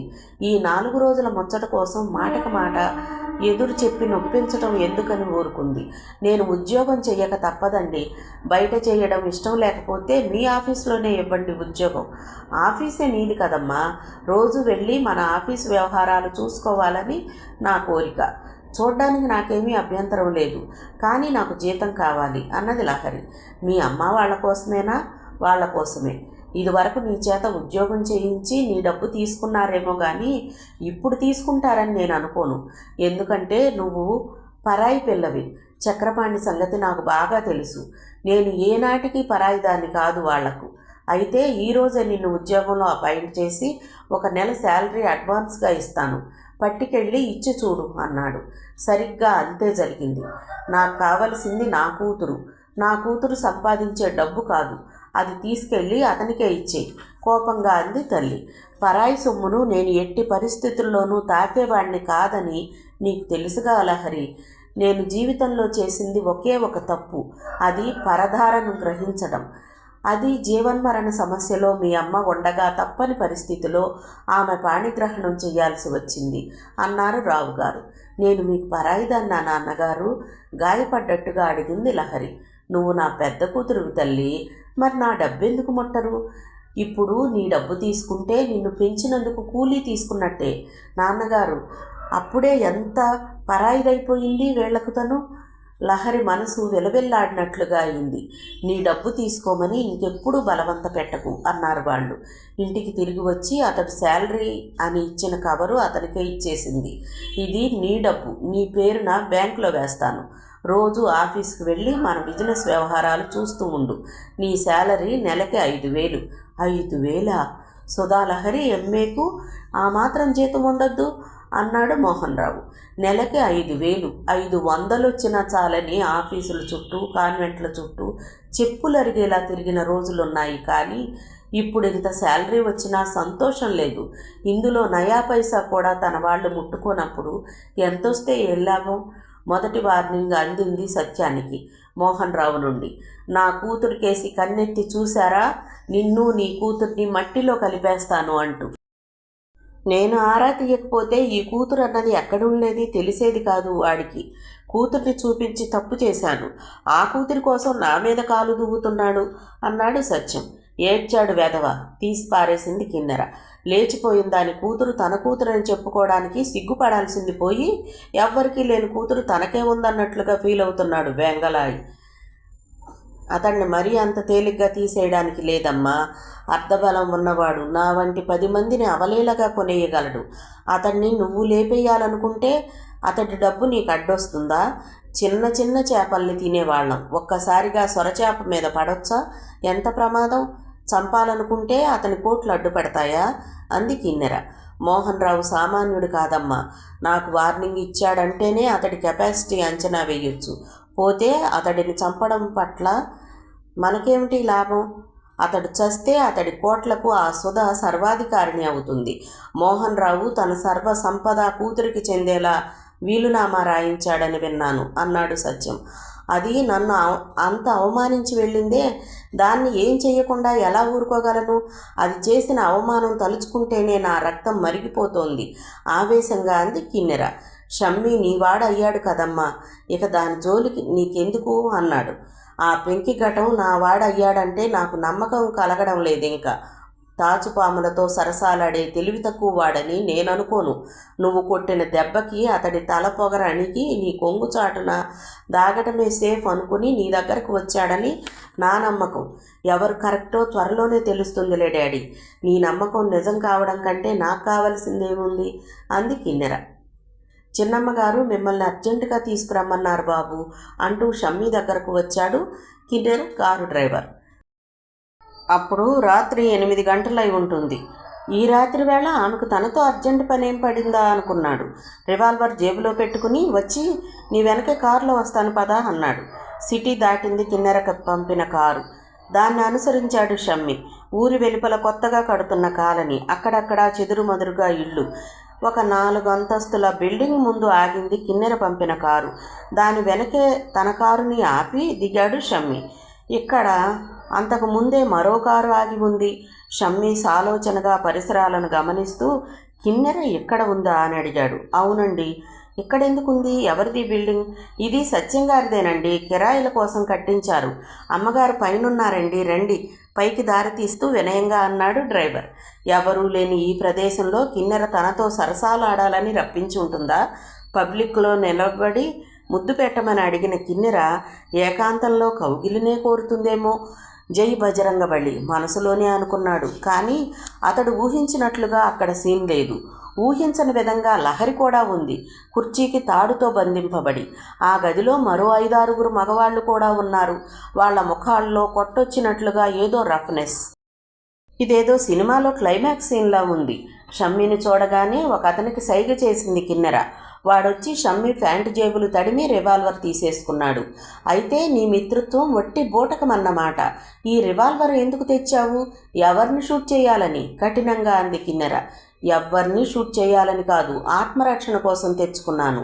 ఆత్మరక్షణ ఎవరి నుండి?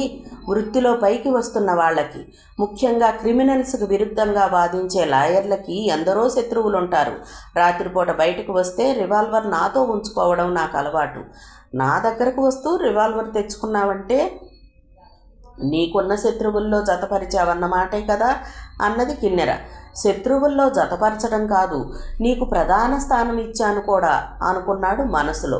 ఇప్పుడు ఈ వాదన ఎందుకు? నన్నెందుకు పిలిచావో ముందు చెప్పు అడిగాడు షమ్మీ. నీ అసలు శత్రువు ఈమె. డబ్బు కోసం నిన్ను ప్రేమించినట్లు నటించి నీతో ఆడుకున్న మనిషి. ఈమె నాకు శత్రువే. ఎలా శత్రువో తర్వాత చెప్తాను. మన ఇద్దరి శిక్ష నువ్వే విధించు. ఏ శిక్ష విధించినా నీ ఇష్టం. ఆమెను శిక్షించాలని నీకుందని చెప్పానా? చెప్పకపోయినా నీ మనసు ప్రతీకారాన్ని కోరుకుంటుందని నాకు తెలుసు అంది కిన్నెర. పొరపడ్డావు. ప్రతీకారం లేదు, ప్రేమ లేదు. ఈమెను నా మనసు నుండి ఎప్పుడో తుడిచేశాను. ఈమెను శిక్షించాలని నాకేమీ లేదు అన్నాడు. అయితే నీ వంతు శిక్ష కూడా నేనే విధిస్తాను దీనికి. డబ్బున్న తండ్రి దొరకగానే కళ్ళు నెత్తి మీదకి వచ్చాయి. పైకెక్కిన కళ్ళని కిందకి దించకపోతే నేను సత్యం కూతుర్ని ఎలా అవుతాను? జగన్, దీనికోసం చాలాసేపటి నుండి పెదవులు తడుపుకుంటున్నావు కదూ, ఆలస్యం ఎందుకు? పండగ చేసుకో అంది. ఆ మాట కోసమే ఆత్రంగా ఎదురు చూస్తున్నట్టున్నాడు జగన్. రివ్వును పరిగెత్తుకొచ్చి ఆమె కట్లు విప్పకుండానే నలిపివేయడం మొదలుపెట్టాడు. చేతులు, నడుము కుర్చీ కట్టేసి ఉన్నా కాళ్ళు ఫ్రీగానే ఉన్నాయి లహరికి. శక్తినంతా కాళ్ళల్లోకి తెచ్చుకుని జాడించి తన్నింది. దెబ్బతిన్న పందిలా భయంకరంగా అరుస్తూ కిందపడి దొర్లసాగాడు వాడు. కొయ్యబారిపోయినట్లుగా నిలబడి చూస్తున్నాడు షమ్మీ. కాళికలా నిప్పులు కురిపిస్తూ చూసింది లహరి. అది ఆడది కాదు, రాక్షసి. నువ్వు మగవాడివి కాదా? నువ్వు ప్రేమించిన పిల్ల, నువ్వు పెళ్ళాడిన పిల్ల నీ కళ్ళ ముందే అత్యాచారానికి గురవుతుంటే చూస్తూ ఊరుకున్నావంటే నీ మగతనాన్నే శంకించాల్సి వస్తుంది అన్నది కోపంగా. నువ్వొక సిగ్గిమాలిన నీచ స్త్రీవని తెలిసాక ఆ ప్రేమకు కానీ ఆ పెళ్ళికి కానీ ఒక అర్థం ఉంటుందని నేను అనుకోవడం లేదు అన్నాడు షమ్మీ. చావైనా బ్రతుకైనా నాతోడిది అన్నారు. ఆహా, ఎంత పవిత్ర ప్రేమ! లోకానికి ఆదర్శమైన ప్రేమ. ప్రేమ అన్న మాటను అవమానించింది, పెళ్ళి అన్న మాటను కించపరిచింది మీరా నేనా? ఆ క్షణంలో నిన్ను చంపి నేను చావవలసిన మాట. అటువంటి భయంకరమైన దుర్ఘటన జరగకుండా ఏ శక్తి ఆపిందో కానీ నా చేతుల్లో చావనందుకు సంతోషించు అన్నాడు. నేను నీచురాలినో పవిత్రురాలినో భగవంతుడికి తెలుసు. నేను ఎటువంటి దాన్నైనా నా మెడలో తాళి కట్టారు. మీరు అవునన్నా కాదన్నా నేను మీ భార్యను, అంటే మీ దాన్ని. మీ కళ్ళ ముందు ఈ దుర్మార్గులు అవమానిస్తుంటే నిశ్శబ్దంగా చూడడానికి మీకు చీము నెత్తురు లేదనుకోవాలి, ఆవేశంగా అంది. నా జీవితంలో జరిగిన అతిపెద్ద యాక్సిడెంట్ నీ మెడలో తాళి కట్టడం. నీ చేత ఎంత దారుణంగా మోసగించబడ్డానో తలుచుకుంటే నా ఒంట్లో రక్తం మరిగిపోతుంది. అలా బజార్లో వెళ్ళే స్త్రీనైనా రక్షించవచ్చేమో కానీ నీలాంటి బజారు స్త్రీని రక్షించి నా మగతనాన్ని నిరూపించుకోవాల్సిన అవసరం లేదు.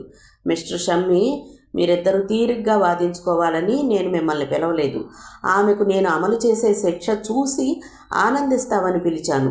ఆనందించాలనుకుంటే ఇలా వచ్చి కూర్చో. ఏ రత్నం, ఇంకా ఎందుకు ఆలస్యం? ద్రాక్ష గుత్తిలా నూరించే ఆడదాన్ని ముందు పెట్టుకుని నీళ్లు నములుతున్నావంటే నీ దొట్టి ఆకార పుష్టి అని అనుమానించాల్సి వస్తుంది. ముందు దాని ఒంటి మీద గుడ్డలు ఊడదీసి ఇక్కడున్న మీ జాతి వాళ్ళందరికీ కనువిందు చేసేయి. మహోత్సాహంగా రత్నం లహరి పమిట మీద చెయ్యేశాడు. నోటి నుండి శబ్దం చెయ్యకపోయినా విలవిల్లాడుతున్నట్లుగా చూసింది లహరి. సంస్కారవంతుడైన ఏ పురుషుడికైనా తలదించుకోవాల్సిన సమయం అది. మోసమో దగానో ఆమెతో తనకు పడింది బ్రహ్మముడి. ఆ ముడిలోని ఏ దివ్యశక్తో తనని తట్టినట్లుగా అయ్యి షమ్మి శరీరంలో రక్తం మరిగినట్లుగా అయ్యింది. మరుక్షణంలో అతని చెయ్యి కత్తిలా పడింది రత్నం భుజం మీద. భుజం చీలి కింద పడుతుందేమో అనిపించే అంత నొప్పితో మగాడికి పౌరుషం పొడుచుకొచ్చిందన్నమాట. ఎంతైనా తాళి కట్టిన భార్య కదా. ఓ వ్యంగ్యబాణం విసిరింది కిన్నెర. ఆమెను పట్టించుకోకుండా లహరి భుజాలు పుచ్చి పట్టుకుని ఆవేశంగా అడిగాడు షమ్మి. ఒక్క మాట చెప్పు, నన్నెందుకు మోసగించావు? నిజాయితీగా నీ తప్పును ఒప్పుకుంటే క్షమిస్తాను. మీరు మోసగించబడ్డారు కానీ నేను మాత్రం మోసగించలేదు అన్నది లహరి. నిగూఢంగా మాట్లాడకు, స్పష్టంగా చెప్పు. కేవలం డబ్బు కోసమే నాకు సన్నిహితమయ్యావా అన్నాడు. ఆ రహస్యం కాపాడినంతవరకే కిన్నెర తనని షమ్మిని బతకనిస్తుంది. చెబితే చెప్పిన తక్షణమే తమ బతుకులు ఆమె చేతిలో ముగిసిపోతాయి. ఏమీ చెప్పలేని నిస్సహాయతతో లహరి కళ్ళల్లో నీళ్లు సుళ్ళు తిరుగుతున్నాయి. అతడు ఆమె తననొక నీచురాలిగా చేదరించుకుంటుంటే గుండె లోతుల నుండి దుఃఖం తన్నుకు రాసాగింది. మీరిద్దరూ అపార్థాలు తొలగించుకుని ఆనందంతో ఏకమైపోవాలని రప్పించలేదు. నీ ముసుగు చీల్చడానికి పిలిపించాను. లహరి మీద నీ మనసు విరిగిందో లేదో పరీక్ష ఇది. ఆమె చేసిన తప్పేంటి? నేను ప్రేమిస్తున్నవాడు ఆమెను ప్రేమించడమే అంది కిన్నెర. ఆ ప్రేమ ఇప్పుడు చచ్చిపోయింది కానీ దయచేసి ఆమె దారిన ఆమెను విడిచిపెట్టు అన్నాడు. వదిలిపెట్టను. ఆమె నన్ను చాలా ఘోరంగా అవమానించింది. ప్రతీకారం తీర్చుకోనిదే వదలను. స్నేహితురాలు శత్రువు ఎలా అయింది అడిగాడు షమ్మి. ఆ కథంతా నీకు తీరిగ్గా వినిపించాలని పిలవలేదు రతన్.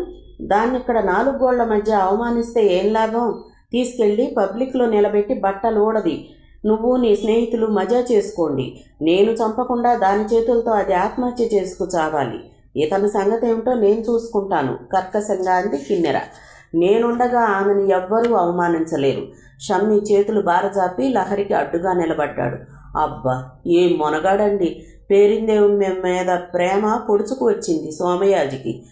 ఇక్కడ ఆమె మీద అభిమానం వలకపోయటం కాదు, పబ్లిక్లో నిలబడి ఈమె చెడిపోయింది నా భార్య అని చెప్పుకోగలిగితే నీ ప్రేమ ఆదర్శవంతమైనదని ప్రకటించి మీ ఇద్దరిని వదిలేస్తాను.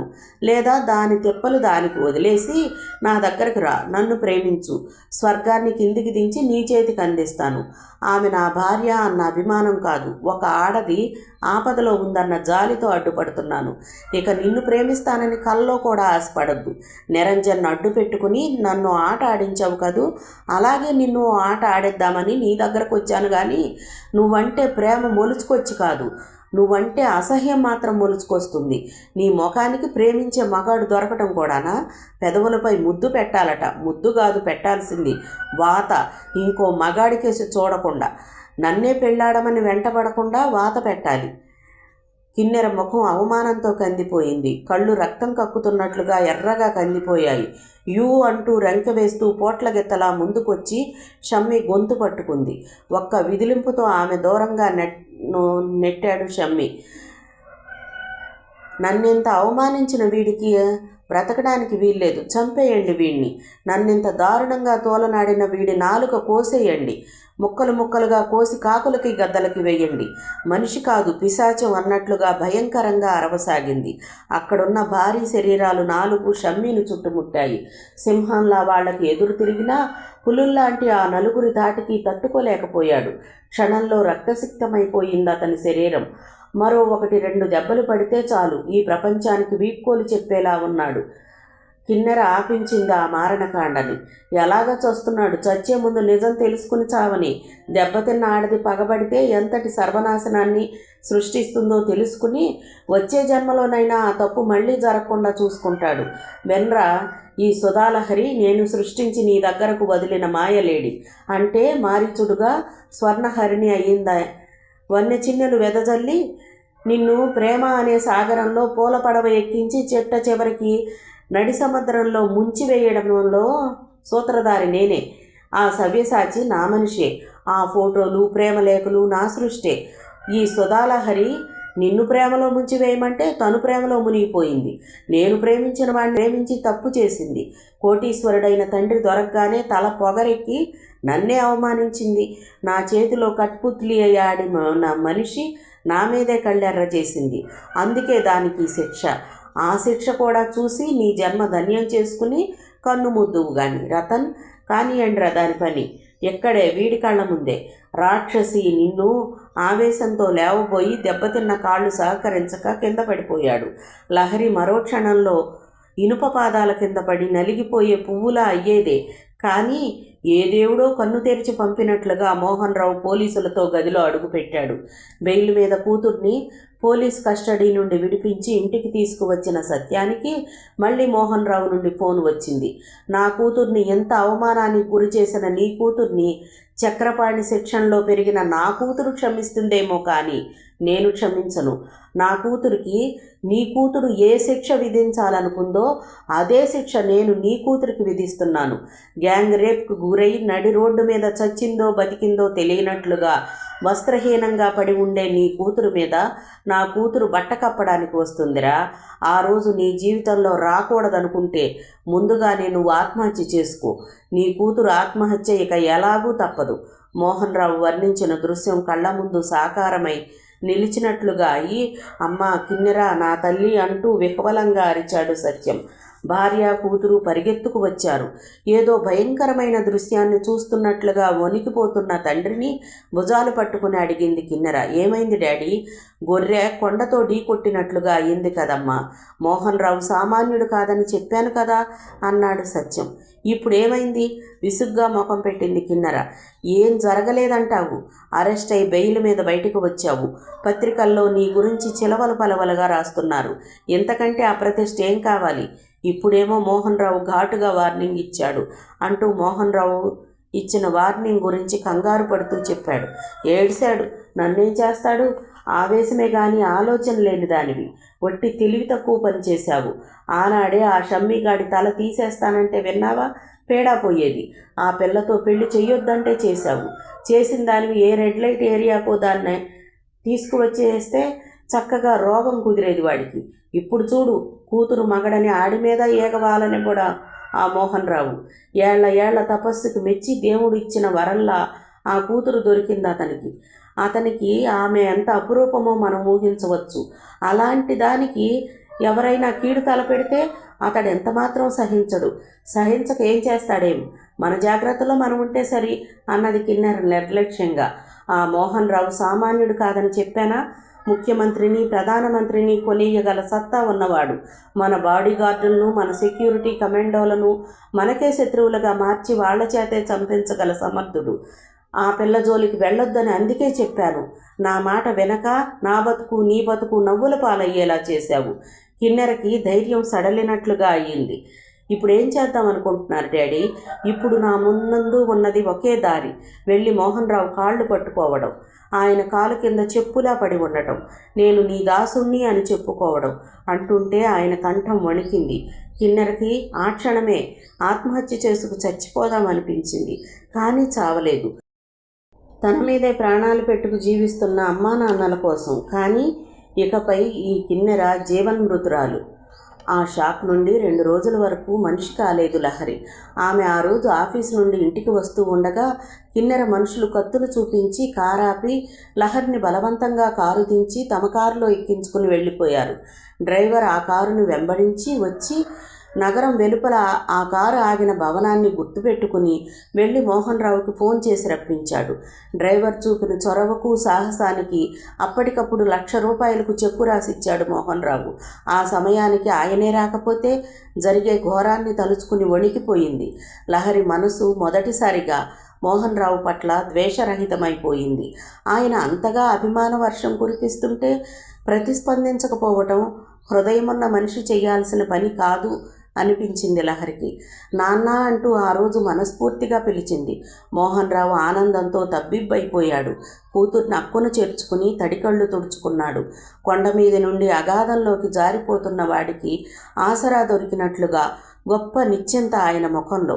షమ్మి ఈరోజు హాస్పిటల్ నుండి డిశ్చార్జ్ అవుతున్నాడమ్మా.